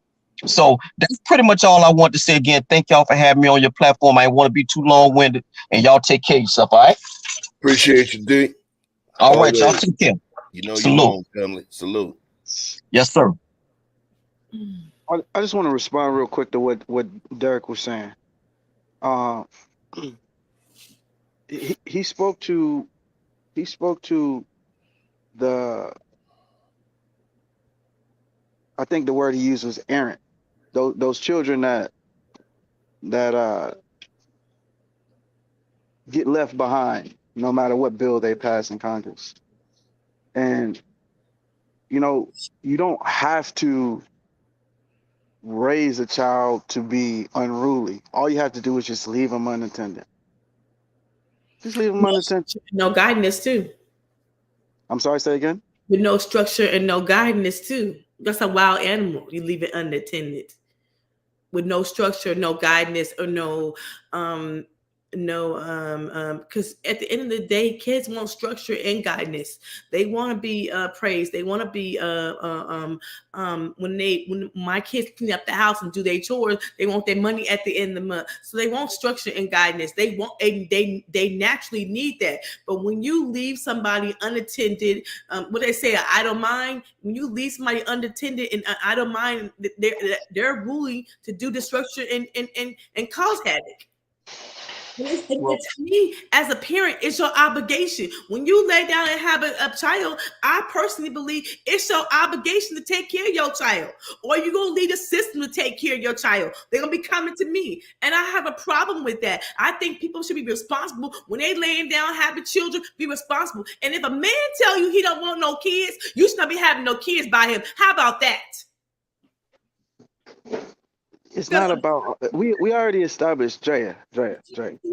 We already established this ain't about people having the knowledge of right and wrong. You know what a nigga is? Mm-hmm. Everybody say he's ignorant. He's ignorant. An ignorant motherfucker is somebody who don't know. And it's daytime, so I'm gonna clean my language up just a little. But an ignorant person is someone who doesn't know. A nigga is somebody who knows and still don't do no better. You understand the difference? What I'm saying is that these is a lot of niggas that we dealing with, and it's not specific to race. It's just people who know better but have no desire or willpower, or themselves weren't raised and have no idea how to go about being better people. Timing is important. Two people can meet each other at 20 years old and be Krishan and Blueface. And then 10 years later, they can be perfect for each other because of their experiences and their maturity. Just because people get older doesn't mean they mature. You have to invest in yourself in order to be able to invest in a child. That's why the man leaves, because he understands that the mama know how to put a bottle up to their mouth. And I'm on the clock, because by the time that child needs his father, see, it's nice to have a father around at those small ages. There's a reason why you said at this age, trust me, that is not your story alone. I come from a broken home. There's a certain age where a mother says, damn,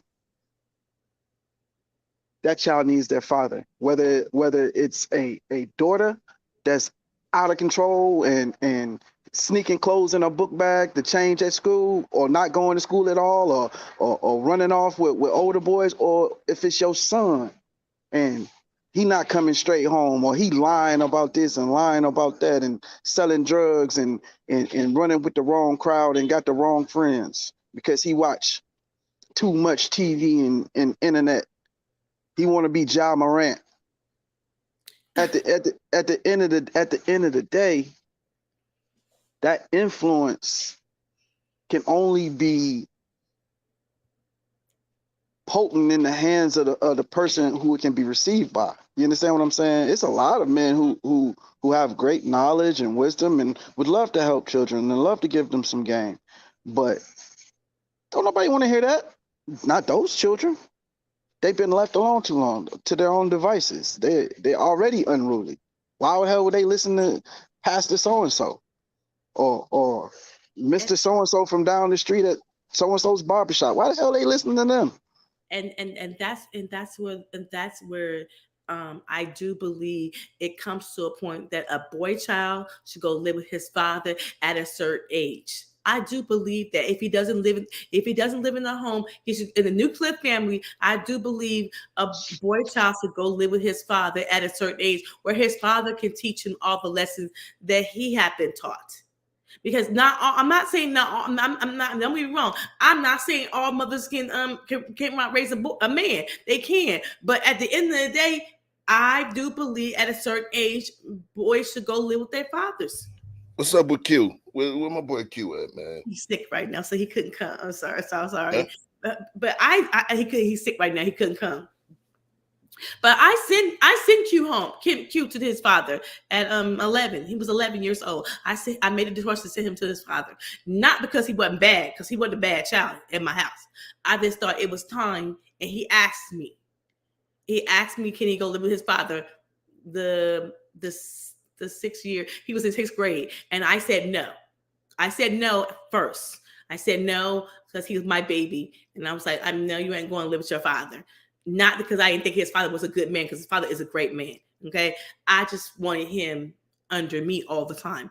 And he asked me another year. He says, Mom, I want to go live with my father. The next year I let him go. And I let him go. And I told him we wasn't going to do that back and forth. And we wasn't going to be, when you go, just act like you're in college. And I would see him every other weekend. But that was the most hardest year of my life. I cried for almost a week after he left, because he was my baby. But I look at him now. He's about to be 24 next week. I look at him now, and I never regret the decision of sending him to his father, because he came back as a man, and I'm so proud of him, the man he is. And so I will never regret it. And the thing is, I did know when I did marry my ex-husband, I knew he would be a great father. I was more intentional, because I had parents who kept saying, "Oh, my dad was strict about he didn't want to see me be a baby mama. He didn't want me to see a divorced mother." My dad was strict about stuff like that, and it kept ringing in my ear. So when I did marry my ex-husband, the things about him being a father and a good father, I knew he was gonna be one. And I don't regret it to this day. I would never, even though we're divorced, I wouldn't regret him. He's still a good father to his children. How did you know? You say you know, but you made an assessment based on the things that were available to you. Now, my question for you, the same way women might ask, how do you pick a good man, or how do you know a man's going to be a good husband? How did you feel like your assessment was accurate? And I've heard plenty of women say, "Oh, you'll be a great father." Mm-hmm. How the hell do you know? What are you going by? What are you judging that on? Well, I've been knowing Ronnie since I was a baby. So we grew up in the church together, where I knew his parents. My parents knew his parents. I knew his work ethic, because my daddy trained him to the profession that he's in today, and he took it to the next level. I knew what kind of person he was. And just because we didn't work out as a couple, I always knew he would still be a good father. And even though we didn't work out as a couple, when I needed help or I did have to move a couple times, he always came through for me, even though we were divorced. What is that? What you keep What is, I'm not. You're not saying anything wrong. I was just not So getting the answer I'm looking for. my thing is, okay, so What is your? I think a better question would be, what is your definition of a good father? What are you defining that as? my definition of a good father is a protector, a provider. He wasn't around a lot because he had to do a lot of working. But when we got divorced, he wasn't. When we first got married, he wasn't around a lot because he was starting his business. But I see him be a better father after we got divorced. After we got divorced, he had the kids every other weekend. And back then, I was always trying to earn the kids' clothes, make sure the kids had this at his house. And he finally told me one day, Drea, I got that. I didn't need that no more. I felt like, okay, he was able to take care of the kids without me helping him with the kids. And then he would always be at the kids' football games. He would help cook. He would help do things for the kids. We went to parent teacher conference together, even though we wasn't together. We still did everything as a family, but we wasn't living together. And so, even though he didn't spend that much time with the kids when the kids were younger, but when the kids got older, he spent more time with them because he was doing a lot of work, and the kids were able to go to work with him too. Just like my father, when I was younger, my father didn't spend much time with me. But when I turned like 6 or 7 years old, I was able to go to work with him in the daytime when I got out of school.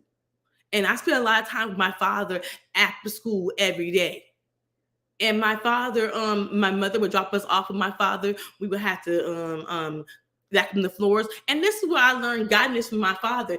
My father is like, look, he liked things a certain way, and we had to do it a certain way. But I see my father sacrifice for the family. I have seen my ex-husband sacrifice for the family. I have seen my father give when into the next paycheck. I have seen my father it was times I would ask to go places, he would say no, and I didn't understand why he would say no. But as I got older and as I talk to him now as a 48-year-old woman, he said, I didn't want to get caught with no kids that we didn't believe in. I didn't want to get caught with a bad relationship.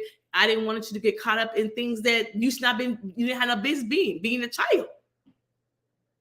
And I thought my father was a little controlling. Okay. I was like, damn, daddy won't let us do nothing. But I think as a saying, I'm happy that my father was a little controlling because some of my friends, they was in more stuff than me. I was like, oh, my daddy won't let us do that. My father was like, no, you ain't doing that. And So, then even some of my friends, my father was like, them girls ain't no good. Don't hang out with them. so Drea, let me do this real quick. All right. Mm-hmm. I want to pose a question for Vic and for Scan, for Dusto. My question, especially because at this point, I know you guys are not fathers. My question is, it's a two-layered question. Do you ever desire to be a father? And then secondly, what type of father would you want to be? And that's for both of y'all in no particular order. You can go first. I mean, short story. I feel like that word father is more like husband, in a similar context where it's something you would probably want to be as prepared as you can for before you take on that responsibility, as opposed to trying to learn on the job. And there's certain things you're only going to get from on the job experience. However, I probably have more on the job experience than most people out here running around with things that look like them. I've had a hand in raising multiple children because I saw a need and I filled the need. That's it. When I started my YouTube journey, I was a little more reserved about allowing my personal information to be public. So, I try to keep a veil in between. That's why I use nicknames. I never use their real names. I never brought them on camera, so on and so forth. But at the end of the day, the 4 children that I am assisting in their development at this point, I'm not no dude out here running behind some chick that got a ring in my nose and just got me, on a string playing daddy daycare to her kids. That's not what's happening. These children are my family. And I think people have enough children that could be left behind or lost in these cracks, that you don't have to go get a baby mama or somebody else kids to pick up behind. Pick up after your own. Pick up after the children that you do genuinely have a biological link to, that need you. That brother of yours that you know ain't shit, take up for that nephew and that niece. Take up for them little cousins. Take up for them ones that you can just see going down the wrong path, or that are missing essential and key links. Long before you just gotta go get someone random off of the street and have them play with your life behind it. Um, as far as what kind of father would I want to be, I'm already those things. I'm already those things. I'm straight up. I don't play. Um, um, I don't do no lying. You can't lie to me. Can't lie. That's it. Everything else can be negotiated, but you can't steal from me. You can't lie to me. And those things are established from the gate. And I feel like, you know, um, I'm trying to remember who it was, but they were having a conversation, and he was talking about how he had adopted a child. The parents had expired, and he had that child since before that child knew one single word. But he was still excluded from the conversation, and was said to not have been a father. That child don't gotta come out your balls to make you a father. And it's a little offensive when I keep hearing that shit. It aggravates me, because I know what I am. I know where I stand. I know what I mean to those children. And these are not like, oh, this is my first run at this. I got some grown children out here that will vouch without me prompting them. You know what I'm saying? So at the end of the day, I think it's that village, that community. I'm not looking for any accolades, no pats on the back. It's a duty. As Derek said, you leave these children out here for someone else to run into, for you to be PNB Rock, and someone's child come in there while you eating with your lady and do you in the dirtiest, because he has no understanding or value for what life is. So at the end of the day,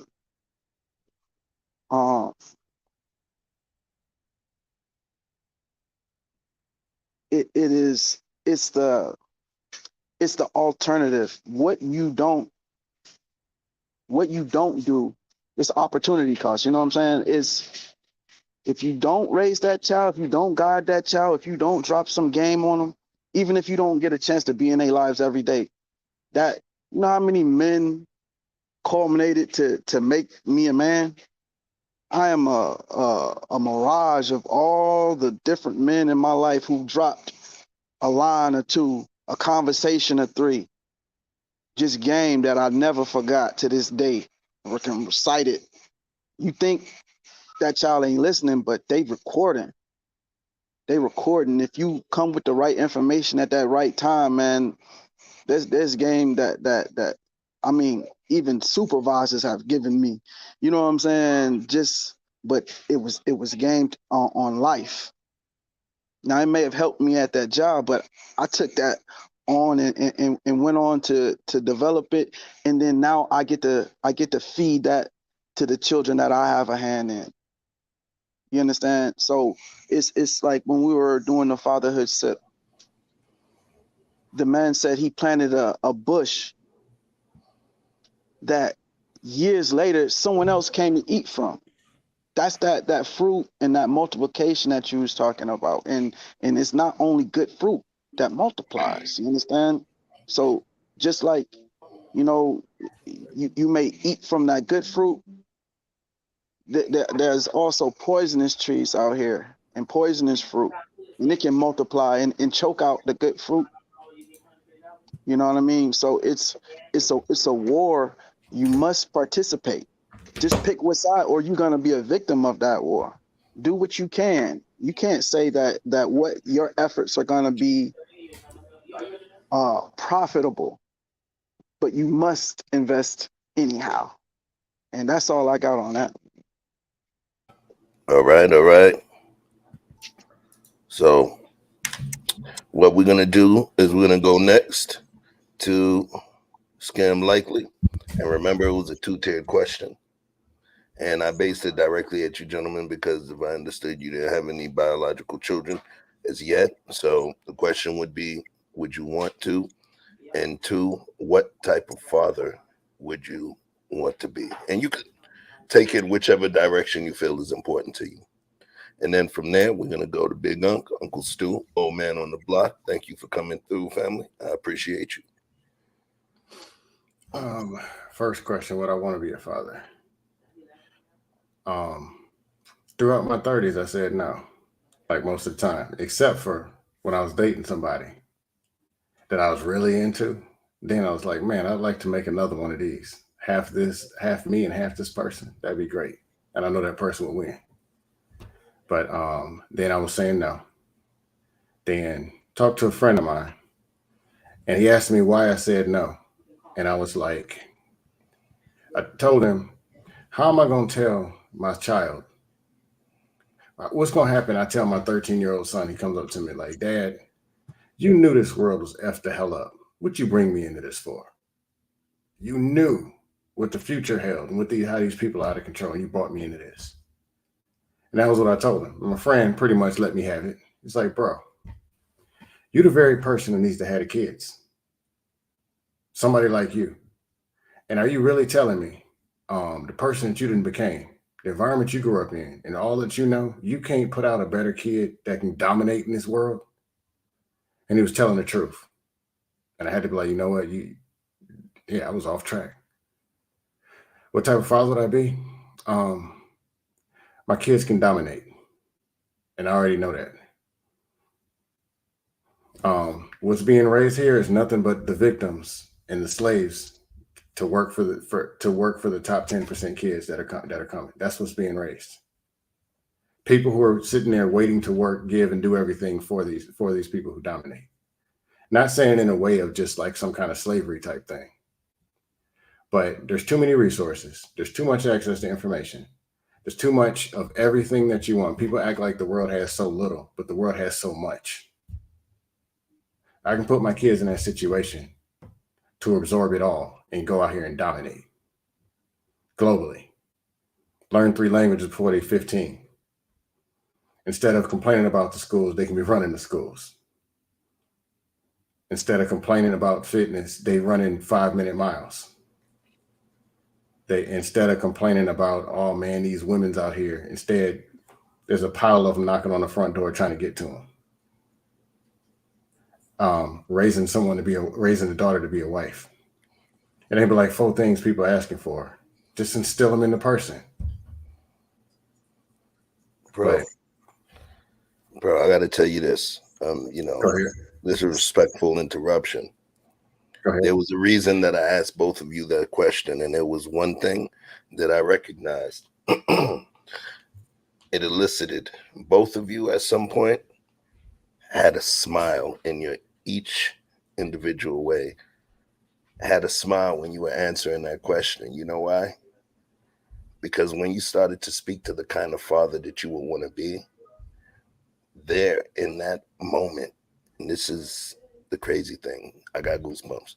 There in that moment, you were thinking about the most positive and beautiful aspects of yourselves. There in that moment, you actually got to take a moment in answering that question to take actual inventory of what makes you a special, unique soul within this universe. Fatherhood, in terms of you talking about the kind of fatherhood, the kind of father you would want to be, Dusto.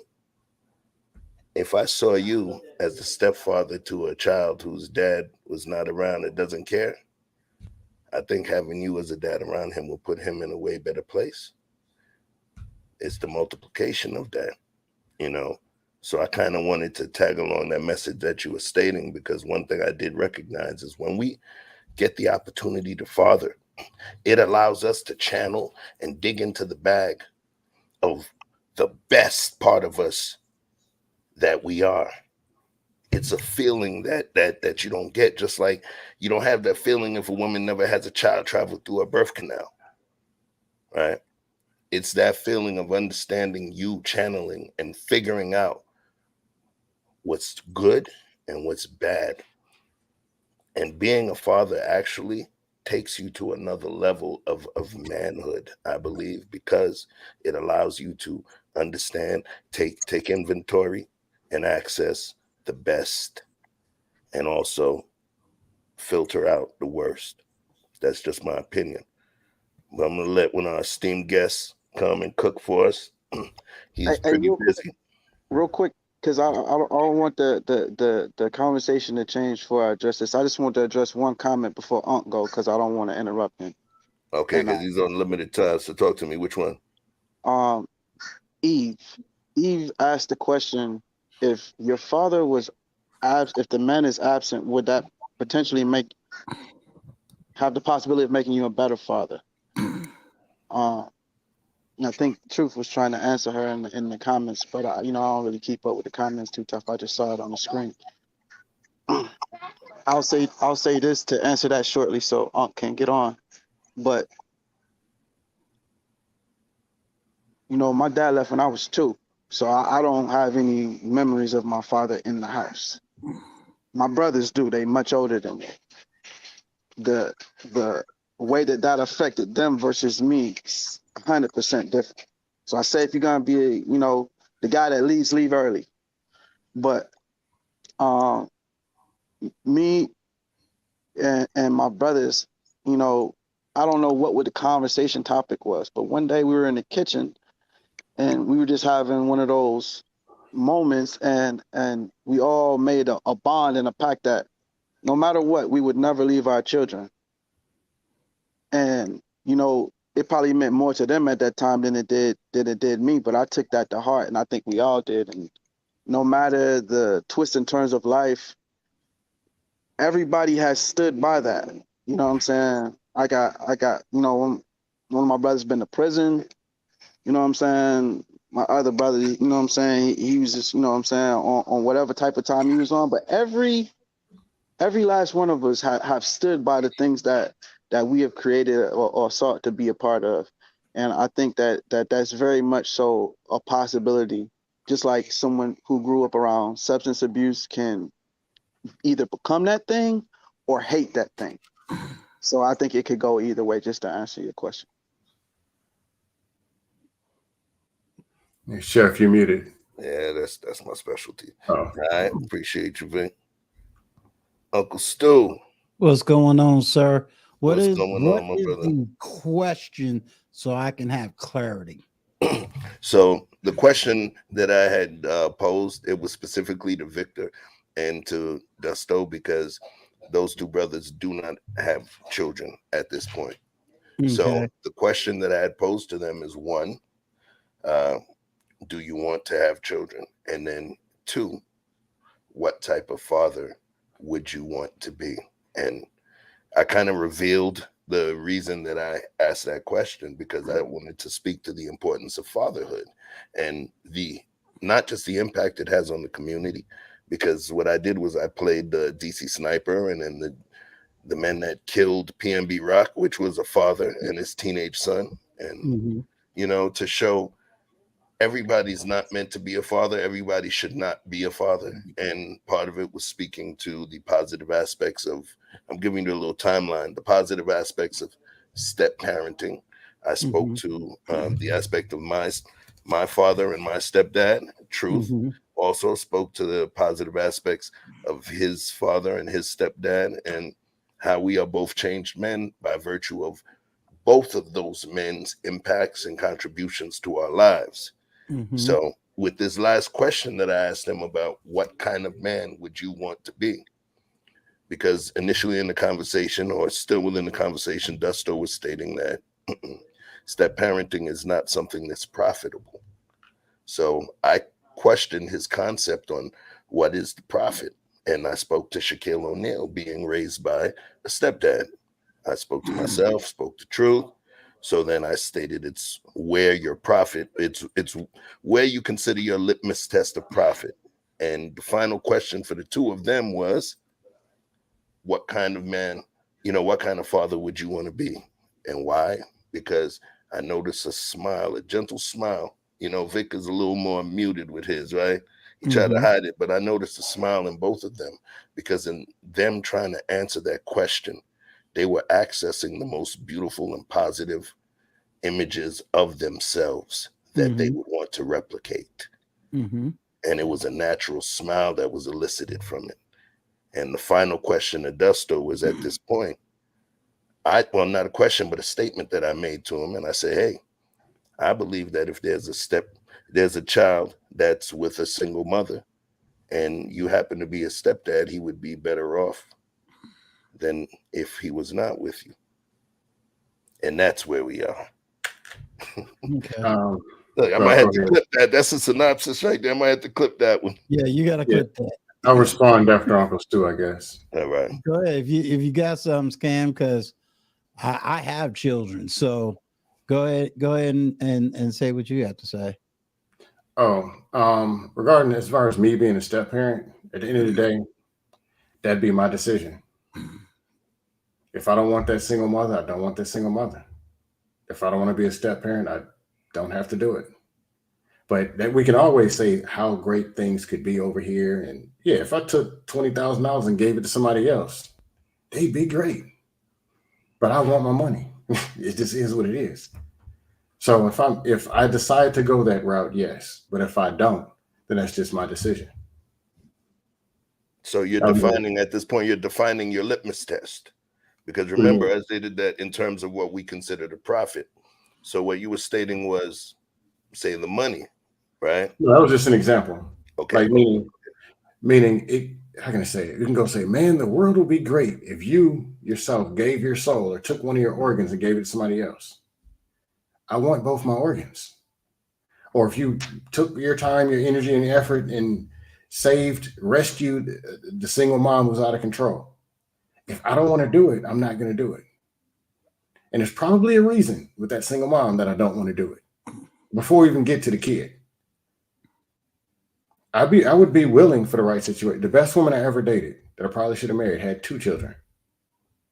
She was prior married, but all the YouTube talking point conversations and all that junk, none of them conversations ever even had to take place. That's how great of a person she was. So I don't rule it out. But 99% we see out here, the answer is no. But if one can present herself as, I want to take this on, then I'll take it on, and I'll take it on all the way, like 100%. Were those children that she had a reason that you left? At the time, at least 2/3, most of it, that and distance. And if I would have knew what I see now, I should have took that on. And I'll speak about it. Matter of fact, I appreciate. So let's let Uncle Stu cook with that right there. After saying all of that, I appreciate your honesty. I appreciate your honesty, family. Yeah, go ahead, Stu. I'll speak to it if y'all want me to. But go ahead, Uncle Stu. Yeah. First of all, I'm on all sides of everything, and everything has to be taken in its proper perspective. Number one, you have to also recognize what generation, and when I say generation, what age group that we're talking about, in order for me to talk about being a step parent. I was a step parent, still have my daughter. My daughter is in very great communication with me on a daily and weekly basis. And me and her mother's divorced. So, I don't have those, if you want to call it, nightmare stories and conversations that many people have. Again, I don't run into a lot of the situations that a lot of people talk about online.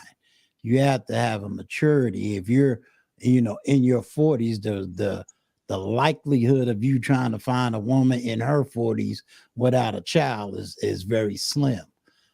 You have to understand, what is the discipline of that child? Are you trying to get a woman that isn't disciplining her children? They already running around ready to, hit the street, smack you up, then of course I ain't gonna recommend all of that stuff. So to go back to your original premise, I think the strong argument was whether or not someone has the ability um, to be a stepfather. I think in these times, would I recommend it for my 24-year-old? Absolutely not. Because that child would be extremely young. I wouldn't recommend that. As far as being a father, to a biological child, yeah, it's a on the job training. You could never get enough books, enough research to know how to be a good father. Why? Forget society. It's the fact that every child is different. And being that I have a biological older child, biological younger child, biological son, you know what I'm saying? All three of them is different in the sense of my biological children. They're all different characters, all different mindsets, was basically raised in different generations. So they all have different experiences when it comes to that. So there's a lot of different angles and a lot of different nuances that needs to really take place in order to have that conversation. I think a lot of times we tend to either go to the far left or we going to the far right. So it all depends on individuals' experience. If someone is experiencing negative things when it comes to, dating and relationships, I can't deny that person's, their experience. I kind of would say with you, Chef, I kind of agree with what you're saying in the sense that we could find just as many success stories as we could probably find horror stories. I would argue that it's probably more success stories than there is horror stories. If I want to, hang out with the negative narrative, then I'm gonna feed my soul with all the negative. Just, take one outlier and say, that's it, that's the negative, and make it my life story. But I think there's more success stories than there is negative stories. I've heard, especially from a lot of women, I've heard women say, hey, I got a real father, a biological dad, and a stepdad. The biological showed up later on in life, but she acknowledges both men and what they have contributed to her life. So, I really think that you can't just blanket one simple statement across the board. It really has to be on a case by case basis. But I think that there's more good stepfathers out here than negative or bad stepfathers out here. Did I answer the question? Because I don't want to. Did I answer the question? Actually, you what it wasn't really a question that was posed to you, but in terms of the information that you just delivered, I think it was important for the conversation because it wasn't really your question. It was a question for the two men that happen to not be biological fathers at this time, but I mean, hell, I was, does anybody else have any pushback to Uncle Stu's Hold statement? on. Raise up. What is Shannon B talking about? Is he talking to me or someone else? I don't know. Shannon B, clarify yourself, my brother. Because you got to understand, I'm not Manosphere. I'm just a black content creator. Right. So let's see, man. Just as people sub your channel, we all, you playing Oh, okay. You want smoke. You don't want that smoke. Shannon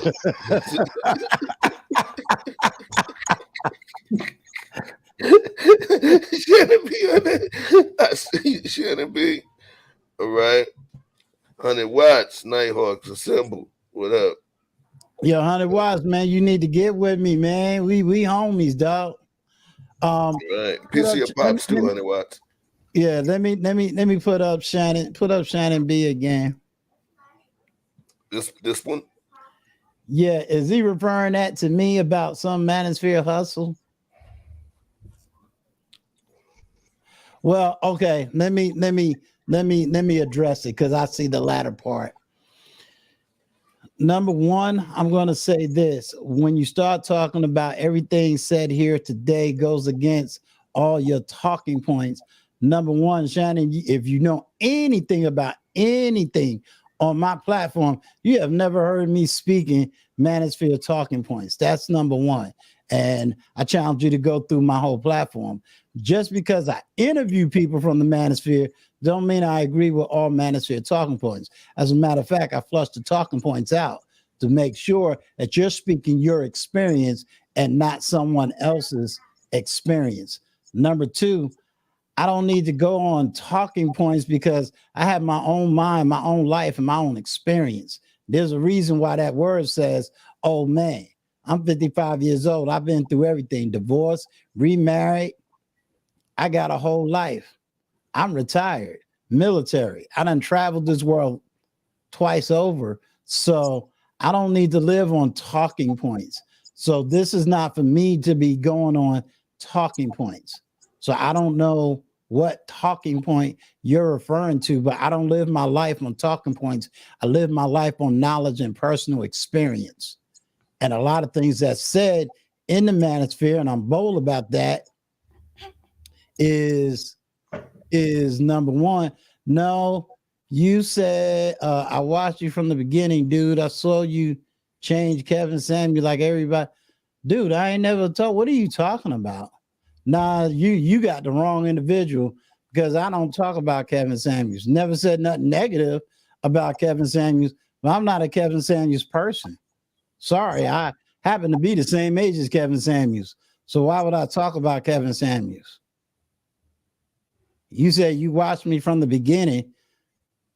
Show me a video where you see me talking about Kevin Samuels, or a video that I'm constantly saying Kevin Samuels, Kevin Samuels, Kevin Samuels. No, you never heard me talking that way. So I think you got the wrong individual.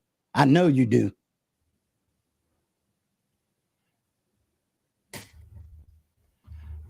All right, you got Raw B up here. Her video will be coming out probably in about a week, y'all. And she camming up. And she camming up. Big screen. Let me. Thanks for that. Thanks for that segue. Yeah.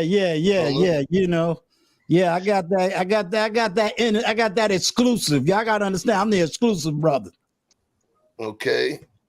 You already know. You know, just like Jess. I got the exclusive on Jess. Nobody had Jess. I had to scoop her up. Then you end up teaming up with her. Let's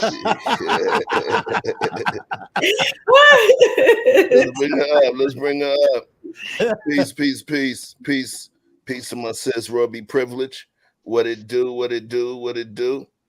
Breaking street regulations and all of that for us. Park that. I know, right? right? Park for a quick little minute. I just had to move my location. You know, I'm a law-abiding citizen. Sometimes on Tuesday. Law-abiding with a video camera flashing. Flashing lights. You know. This is a good conversation. I had to break out of class early, honey. And yes, I can't wait till you guys see that little exclusive tea with Uncle Stu. He got all the tea, honey.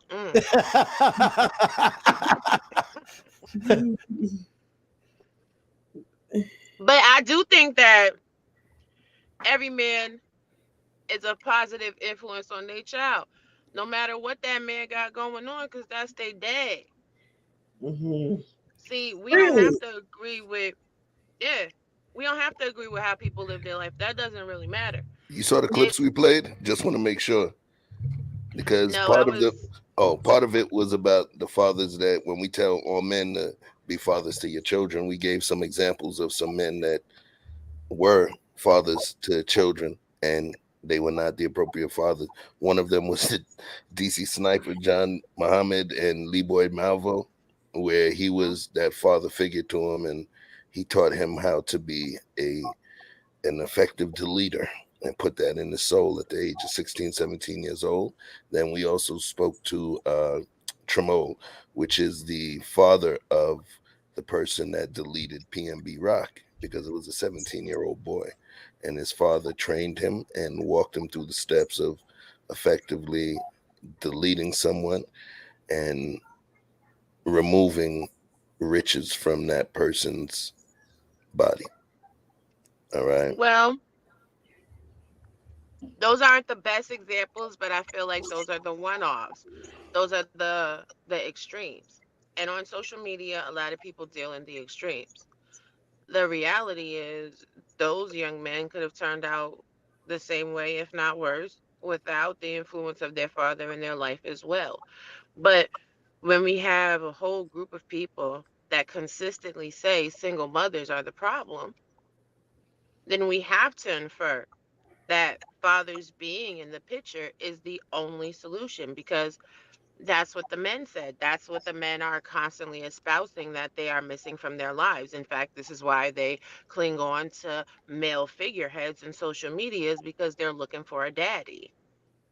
Now, whether it's a woman or a man, if people don't have certain ties that bind to their fathers, they have a sense of loss, and they're always seeking approval and validation from other people. Because you also have Lizzie Borden's mother, you know what I'm saying? That wasn't a good deal. You also have the Joan Crawford archetype of mothers that exist in the world as well. So every female and every woman, every male is not going to be the best parent. That deserves further investigation into what parenting style were they raised under. Were they orphaned? Were they abandoned? Were they missing, you know what I'm saying, a portion of who they are to make them have a maladaptive psychosocial profile? But when we get off into that, that requires a deeper introspective look at family relationships.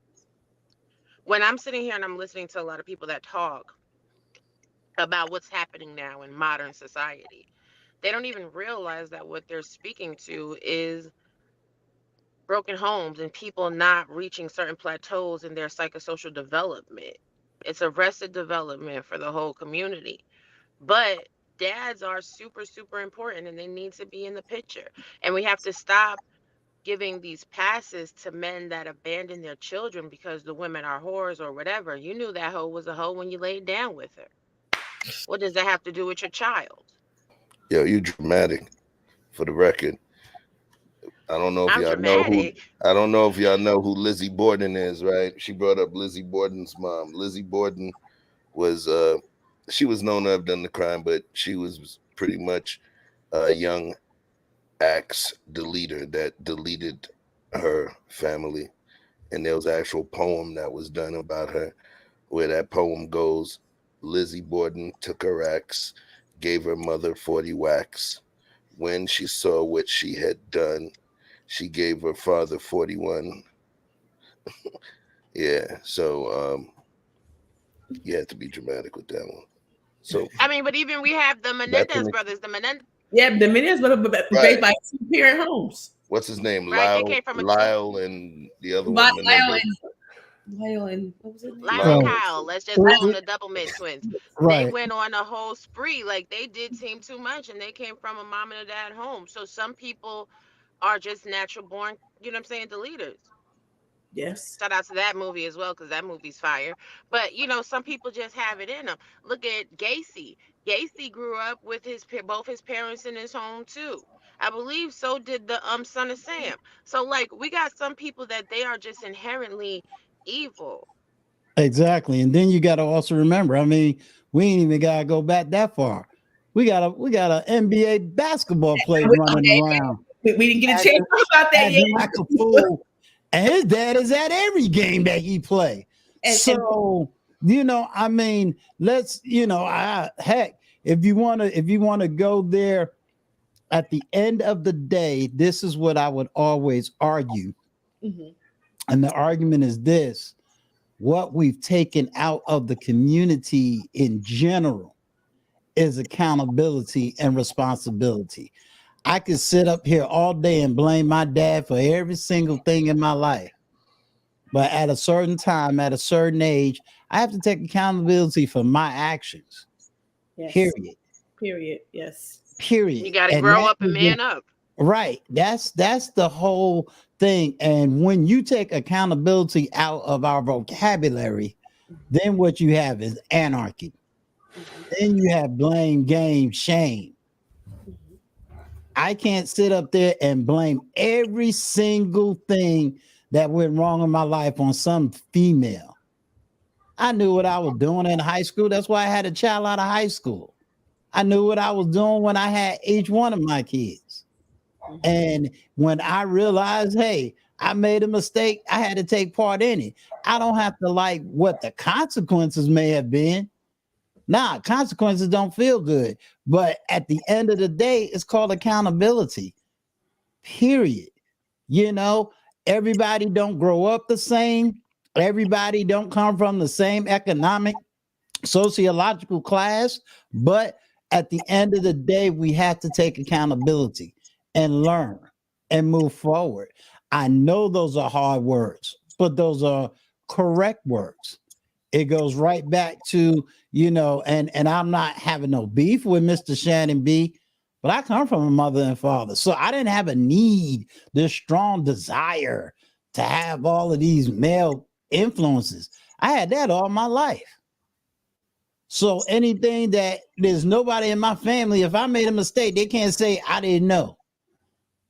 It's not I didn't know. It's either I didn't listen or didn't pay attention, or heck, I wanted to do it my own way and then end up getting my head busted in when I tried to do it my own way. But that's on me. So, you know, again, we know what the studies say. We know that it is normal to have a mother and father in the home, period. Period.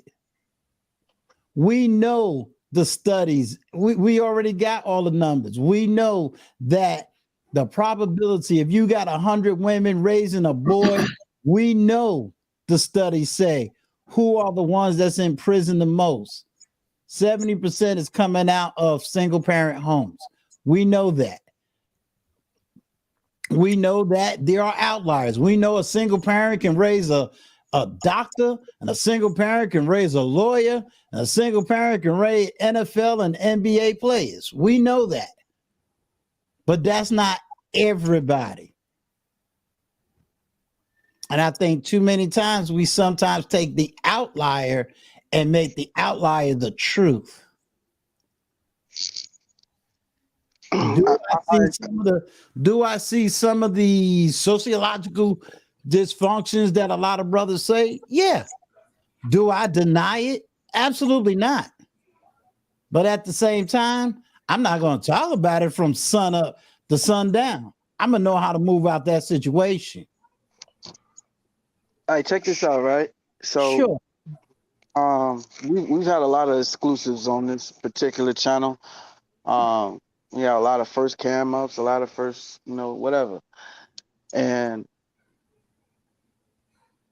I think the conversations and the care, the concern for men is growing for men and women. And my brother Scam Likely, aka Desto, he makes his existence. I mean, I don't know, maybe that's how he get off or whatever. But he trolled. That's his thing. You know what I mean? I respect that because I know he a deep brother and I met him in person, so I see. But at the end of the day, he had an opportunity just a moment ago to go to a place that he doesn't normally go. And I see he ain't even moved position. He been like this the whole time because he thinking about that shit. And I want him to be able to get that off. He wanted to share, and I'm ready to listen if you want to get back into it. Yeah, but you just lost me. Chef, you muted. As usual. Right. So it's funny. I just wanted to throw in there in terms of watching Dusto, aka Scam Likely, aka Mr. Wiggs, do his thing in different platforms. I started to recognize that there's an actual message in terms of what he's stating, but what it is a different method of delivery. It's a different, he's putting it in a different envelope, right? I could, if you need to breathe, I could put a CPAP mask over your face, right? I could give you oxygen. There's another way to help you breathe and get oxygen. Smelling salts, right? That's why folks who go to the gym, some of the workout guys, they sniff smelling salt, because what it does, it's a nasty, hard slap in the face impact that wakes you up. It opens up your nasal passages, opens up your bronchioles so that you'll be able to absorb more oxygen during your workout. Scam Likely, what I believe his trolling is hitting y'all folks with smelling salts. Go. Hold off, Scam, because I'm about to get off real quick. Go ahead. Do me one favor. I want you to raise up because I don't want it misunderstood. Roy Chess says, so that demonstrates that the upbringing would not change the results. False. And I do not want you to take that as the narrative and go run with it. No. What? Hey, Stu, I think he was referring to when you bring up the what ifs and then the celebrity. I think that's what he's referring to. I could be wrong. Because then it's like you can say, well, this one didn't have nothing and they came up good. Or this one had 5 parents in the household and they killed 8 people. I think that's what he was referring to. Roy Chess, am I wrong? Chess, can you clarify that for me? Because I could be don't wrong want something that I say or I have said and is taken out of context and run with it. I owe Roy Chess some Sweet Chan music, okay? I remember if they don't, Roy.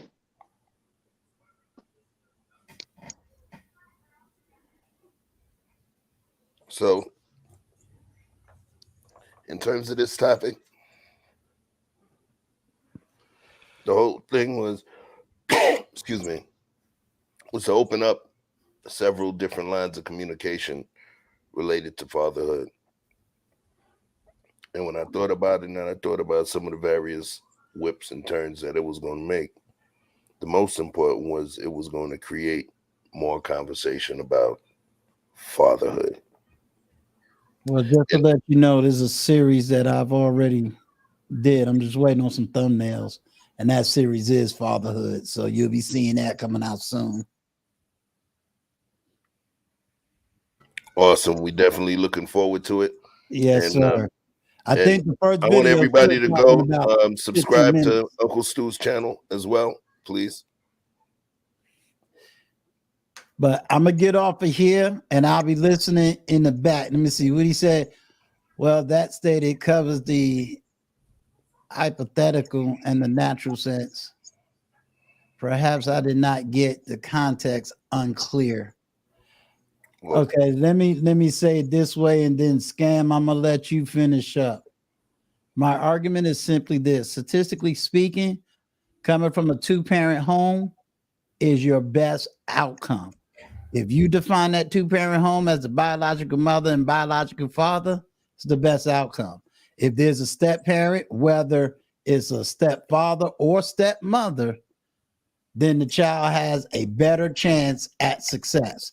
Are there outliers? Yes, but those are outliers, which means they're on the extreme spectrum of that whole situation.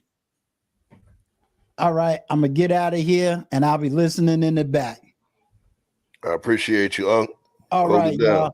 All right, y'all have a good one. You too. All right, Scam, I'll be listening to you. All right, peace out. Peace. Peace.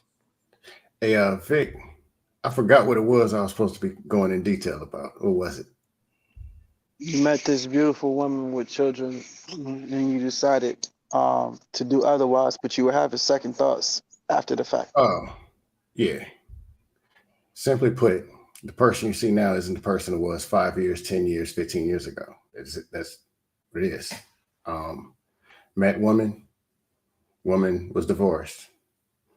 Had kids, and it was supposed to be, we're just going to go and smash each other's brains out. But she still was the person that she was. So, yeah, caught feelings, so did she. But our agreement was going to be that. So we had feelings. Then finally, she ended up moving out of state. We had a conversation, and then it's the I love yous over the phone and the crying and all that stuff. And it's like, can it be together? At that time, all I was thinking is, how in the hell am I put this together? I don't want to look at 5 and a 7-year-old and say, well, I'm going to try. I think I got this. It got to be, no, I got this and it's going to work. So a couple years, it kind of drug out. I ended up moving back to the East Coast. Now it's only 4 hour distance instead of across the country. Reconnected, started trying to do it. And I let that thing, and versus seeing this person is 100% dedicated, sees me as the person she wanted her ex-husband to be, 100% committed, and pretty much told me at least 5 times, what type of person do I need to be for you? What do you need me to do? Whatever it is, I'll do it. I didn't realize till later that that meant everything. That superseded this temporary situation. Especially, she was working a job. Her kids were in order. She was in school part-time, was a straight-A student full-time. She didn't have her father in life, but she had 2 older brothers. And she was 100% committed and like showed all the family and respect, everything that you want. Meaning, across the boards, other than having the kids, she scored perfect 10s. But I could only see just this little tunnel. I hate living in DC. I'd have to make more money. What if it goes wrong? I was just a robot. I didn't see this person 100% committed. What could I build if it was me and this person doing it? And she's willing to do anything. And I know where I'm going. So I dropped the ball. It is what it is. But I didn't see that then. Me looking forward, I'm like, let me run across that again. Gave us 5 kids. That's not realistic. But if I run across that again, then it just is what it is. I'll be a step parent. I'll be the best step parent on the East Coast. That's all. That's big coming from you, because I know how you speak No, about that. well, hold on. Oh, Some that's stuff that I say, if I'm on a dust panel, it don't matter what you say over there. They don't listen. They don't. Anything you say, you will simp you. So since they ain't listening no way, just troll them clowns and then get out of there before they start the nonsense. But Hold on. I'm not against. Let me say something about this dude, right? And I'm gonna say something about both of these guys. So when I talk about my level of understanding, let me fix this over here. I speak to my level of understanding. On some wild, weird, cosmic night, all 3 of us were witness and in the moment to witness, let's say, someone's near life or near death situation. Yeah, You you can speak understand about what it. I'm It's saying? cool. Yeah, it's cool. You can speak about it. Literally, we were all in Atlanta, and me and Vic, we pulled off the highway, and all you saw was this car, late model sedan, that was just pushed halfway into some bricks. All of the airbags were deployed, and as soon as we pull up, I see Dusto is standing over there. He's standing, and I'm like, you could see the look in his eyes. You see me and Vic, we see the look. We pull around. So in my mind, I immediately start running to the whip, to the back of the whip, just to see, because the people were still in there, and just to run to see if there was any gasoline on the floor, to do whatever. And understanding when you see, when people have the opportunity to see how you want to react in the moment, or see that look in your eyes, it's a humane thing, and it's a humanitarian based thing. Whatever happened after that, that's another story. We leave that alone. But I'm saying, I've actually been in moments with these people, right? So when someone thinks that I may have a certain impression of a particular person, I listen to things in a certain way. I listen to the qualities of different people, the enduring qualities, as well as some of what you may consider the off-putting qualities, because we all do have off-putting qualities to us. So I try to look, filter out the shit. You know what it is. But these are good dudes. These are good dudes, and there's definitely a reason that everybody that appeared on the show. Oh, let me get the big screen. There's a good reason that everybody that appeared on the show, it was what I would consider a curated cast of people, and specific to their skill sets of speech and their thought process. And I did want some people to bounce off of each other as well.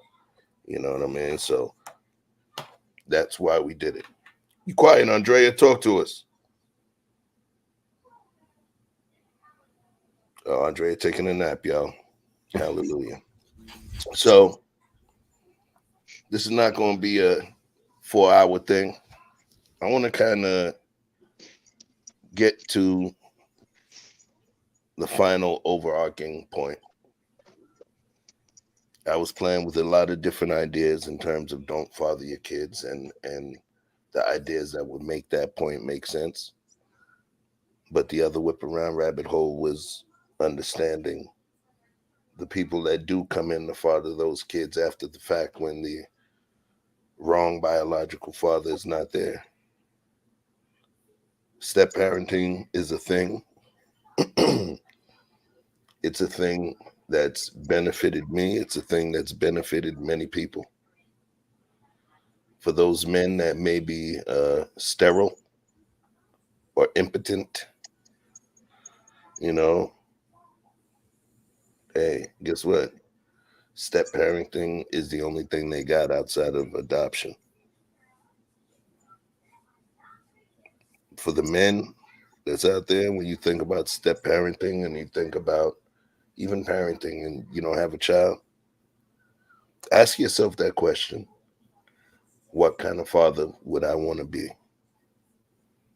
And in doing so, that's literally one of the first steps of cleaning your own room, because it's going to make you smile as you do that exercise. It's going to make you smile because it's going to make you think about the most beautiful, positive aspects of your life, while at the same time, it's going to give you that bitter taste of the parts of your life that you feel are toxic and that you need to eliminate. I'm back, Chef. Okay. So we just wrapping it up right now. So what I'm going to do is I'm going to let Andrea give some final words on what she thinks. We didn't get to answer one of the questions because Uncle Stu brought up John Morant and his father. I didn't think we answered that question. I'm so sorry. Who is That's John Morant's father. No, it's not. Sorry. Bitch, keep my name out of your mouth. Yeah, that's a whole nother conversation, yo. You late for that one, man. We wrapping this up. Yes, we is. So okay. Talk to me. I I think fathers should be in their children's life. I really do, but I do think that it should be a certain kind of father. Everybody can't be a father. It's some of them examples, they might be a little extreme, but some of them examples are right. And so some of them examples is, I just say, be intentional in who be a father to your children. And you can do, and when you have a child, be responsible to take care of that child. That's your obligation. That is your seed. That is your seed. You want them to be good, bad, or indifference. That is still your seed, your DNA. All right. Tell these folks what makes you a special soul, a special and unique soul within this universe, please. What makes me a special and unique soul is I'm just being Andrea, trying to give my opinion, and hopefully it helps people and children along the way, because I love my children. I love my grandson and here right now. So I'm getting older, so I am at the point I'm seeing the next generation. That's my grandson, and I want him to be a good human being. So that's pretty much it for me. Thank you, Andrea. I definitely appreciate you for being a part of this. I know you got pulled away for a minute, but thank you. I'm gonna bring you down. Okay. All right. And then we're gonna let Brother Dusto let these folks know. Oh yeah, please, if you can put Andrea's information. I'm gonna do it to put Andrea's information for her page. Everybody, if you're not currently logged into or subscribed to Just Andrea's page, it's critical you do so, please. We're trying to push her over the 1,000 mark, as well as Victor Free's music. Okay, and then Dusto, throw the link in the back. There's so many scam likelies out there. I don't know which one is yours, bro. No, I don't have a channel. I just be on Black Men Unfiltered. Okay, that's fine. I'm never able to tag you. Well, go ahead, do your thing. Importance of fathers. Father's important. But a few things I'm gonna say. I hope they don't. I mean, if they push people's buttons, they just do. The data and statistics. Yeah, I got to understand how things are being said in these spaces and how they're being taken. The data and statistics, people are abusing them to push narratives versus looking at, okay, this is what's going on, and then taking an individual basis and applying that to life or what they got going on. Meaning most people are overweight. If you're not overweight, it doesn't apply. Ain't nothing you can do with it. But they're not understanding and using that level of application with the actual data. But that's a whole nother topic. But when it comes to fathering, I hear a lot of men wanting to go all the way back to 1955 when the women had to do this, and these women, no. It's 2023 and it's going to be 2024. It's not going to be 1955. If you make the wrong decision, then it is what it is. If you pick the wrong woman, it is what it is. But if you say you want to be a leader, always talk in the form of leadership, not talking about these women. No, that's passing leadership. So if you want to do that, fall in line with the women. Because indirectly, that's actually what you're doing. But there's a lot to be taught from father to son. We hear protect and provide all day. Section 8 can do that. A regular dude at AutoZone can do that. Put a paycheck and make sure somebody eats. That's survival. But people need to be taught how to communicate. People need to be taught how to critically think. I was talking to somebody, and I'll try not to be long. Critical thinking. I just learned this from an aunt of mine just the last weekend. She was talking about how children now in college, she's a professor, all they know how to do is look for the answers. And they're so bad, they even ask her, hey, where can I find the answers to these questions? Where back in the day, people actually looked up stuff, spoke on information, and actually processed it. But the whole thing about teaching to the test and all that stuff, like these are things that are going on. And the parents, the fathers need to be understand, okay, I need to teach my kid how to critically think, how to evaluate, how to make a decision, and how to communicate and sell that perspective. This world is 90% feelings now. People can't think or critically think past 15 minutes. They need to understand how to effectively listen and speak to people on an emotional side. Then with the emotional side, somehow get the logic in there. That's the way of communication is going to be done now and in the future to men and women. These are things fathers should be actually teaching instead of the same 4 things. Get a job, get good grades, make sure your shoes match, and yeah, don't put your hands on nobody. That's basic level for survival. But mentally, when you teach them those things and then they go out in the real world and they see that it's way different and they can't handle their emotions, they can't critically think and all, and then they get hit with one thing, they all over the place and they just quit. And they do other stuff that I'm not going to talk about. But I'm just saying, raise the bar. Instead of just saying, I provide for my kids, I pay my child support on time. Raise the bar. Like actually try to put your people, first put yourself, but put your kids in a position to dominate or do the best that you can to actually do that. Get around the best people you can. Accept the challenge. Be that parent that you didn't even have. That's all I got. Thank you. I appreciate you, bro. Hey, And like Chef, I said, one what more up? thing. Talk Hey, to me. salute to you. You're one of the best listeners, one of the best communicators in these spaces. You underrated, bro. You see everything. That's real talk. Yeah, I appreciate you, man. And you know what I say, and I appreciate you for appreciating that. One of the things that I noticed is I didn't like is I saw that I was doing a lot of talking and a lot of streaming, and I didn't feel I was doing as much listening. And people understand one of the reasons you don't see me clip a lot of stuff is when I look back, I'm very critical of the stuff that I've done.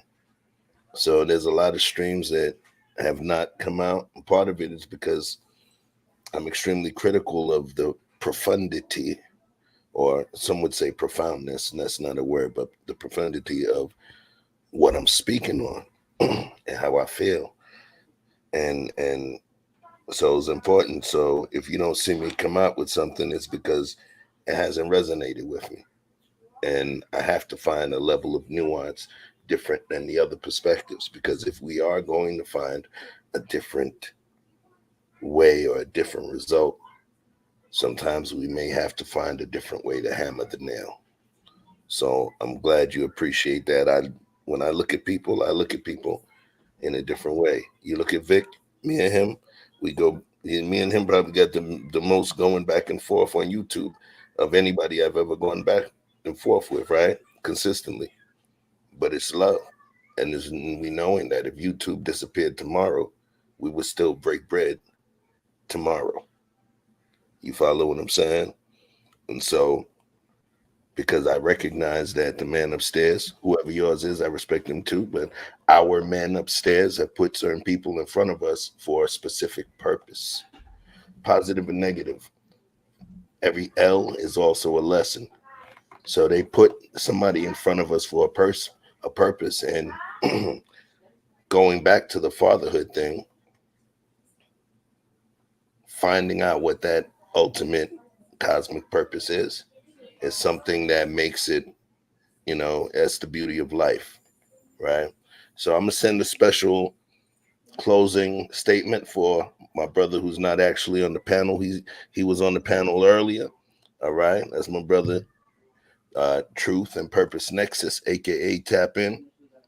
Okay, this is a strong-willed brother. This is a brother that has contributed to this channel, and go check out his channel. He's a good dude, and in terms of his communication, I know he did have some concern about the way we handled the conversation because this is something that's real to him. So I want you to stay tuned. I want you to subscribe to his channel. All right. Because I know for a fact this is going to be one of those that he's going to catch a nice spin off of the conversation and take it to another level that some of you guys did not think about. So please go subscribe to my homie's channel ASAP. All right. So, yo, I'm going to bring you down. Dusto, thanks again, man. You already know home is home. If I'm not here, the key is on the rock on the left side of the door. All right, you come through. Got you. And I got Anytime. connection. And I got connections for your Xbox in there, so you got it. You're gonna have to move that key because everybody know where it's at now. Okay. Right, I'll make a few more keys and get a few more rocks. Yo, short story. I appreciate everybody who came up today. Appreciate you inviting me. I even appreciate brother Scam / That's Dope for just getting that off, even if that was only for him and the person he was talking to. There may be some men who are just people in general who may be in that position. We captured the tender Dusto moment, son. It's a first. Go ahead with it. Y'all almost let it by. Okay, so listen. If you're in a position where you're sizing up a relationship and you're thinking about the relationship and there's children involved, and they may or may not be affecting the weight of your decision, just understand that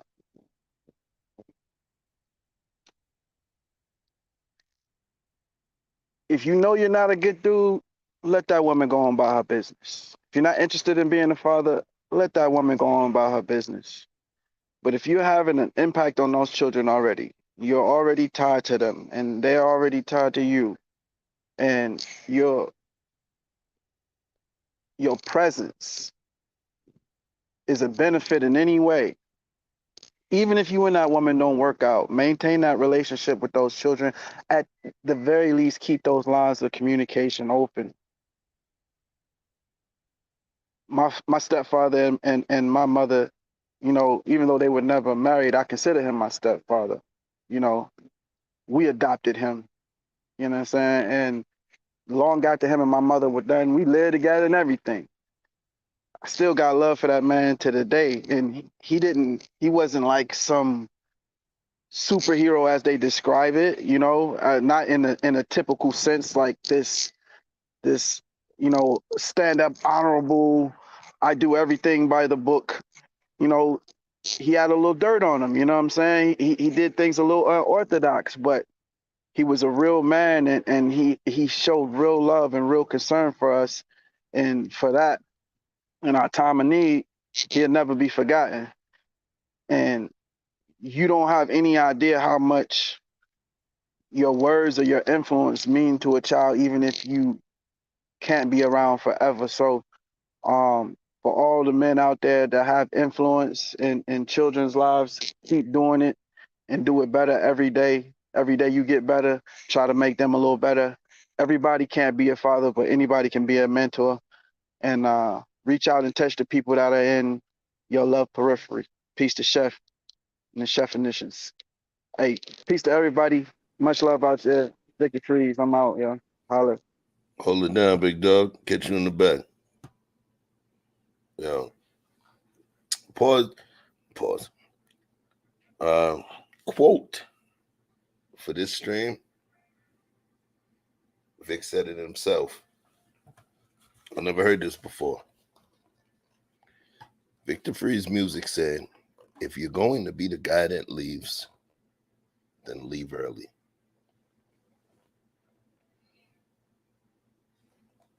It's important.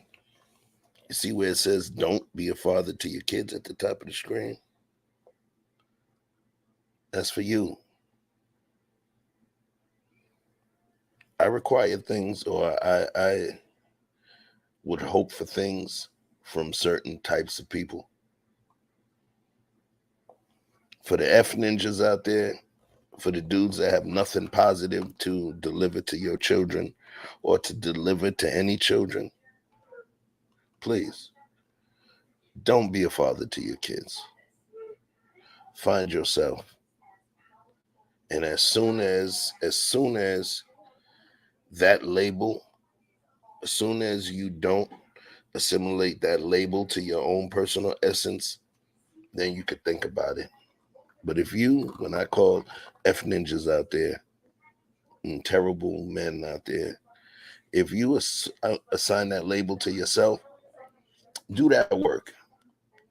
Peace to my homegirl, A1 Day One, Quantum Love Metaphysician, aka Leaving Soon. She be changing the names up all the time. She was the one that taught me the term shadow work. It's a term called shadow work, where it's the work that you do, and it's actually a transcendental process, right?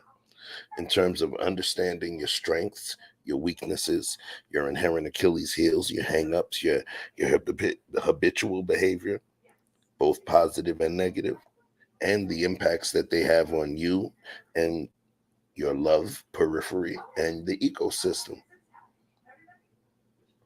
That's your universal net worth, right? Pay attention to it. This conversation is going to morph, it's going to change, it's going to evolve. If we did a 12-hour stream, we still would not be able to encompass the amount of energy and power required to, definitively stop it. Because why?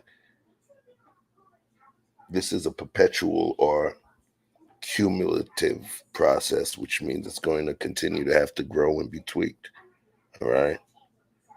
So at this point, I definitely wanted to thank you, each and every single one of you, for participating in another one of our exercises in what I call intellectual debauchery.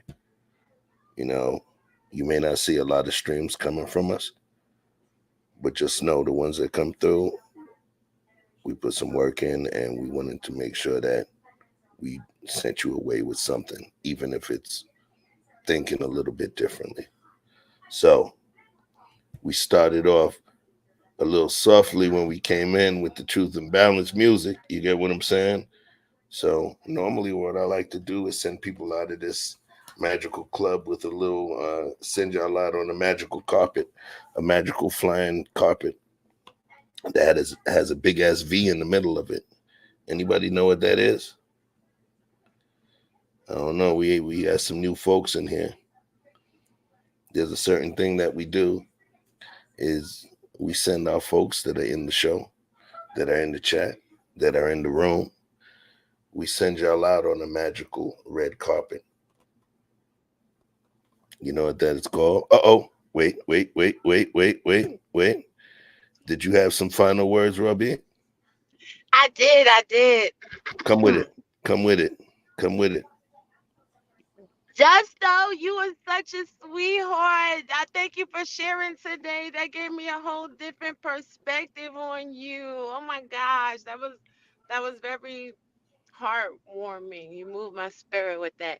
But yes, everybody could cook and everybody could be a dad. Everybody has greatness within them. You choose your level of involvement. Stop letting other people tell you what can and what cannot be. Nobody else determines your own destiny because nobody else eats the food you eat or walks the steps that you walk. Live your best life and be great. I just came back up here to say that. Woo! Woo-wee. All right, thank you, Robbie. I'm going to drop you down. I appreciate you. Look at that. Dusto gave Robbie's the warm and fuzzies. Hallelujah. God is good all the time. All the time, God is good. And what we're going to be doing on that note is sending you guys out on a wonderful, magical red carpet with a big-ass V in the middle. And you know what that stands for? Vibing. Thank you, y'all. Peace, love, and light. We got more for you coming. Hold it down.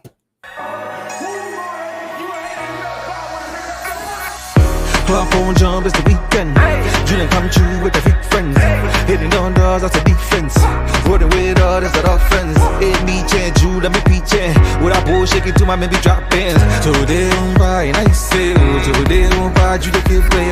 Baby, tell me what you want. Julian, I know you need fun. Ever since remember that we been knocking at the door. Y'all be moving paper, we be running up the school. Y'all before that pill that we was sleeping on the floor. West side Africa, you know the shit ain't far. I don't care what they say. We don't care. Driving all night long. I don't care what they say. We don't care. Pop it, baby. Come roll with me. All night long. As times relax, my mind's relaxed. I got now from who got next. Here's my number, just send a text.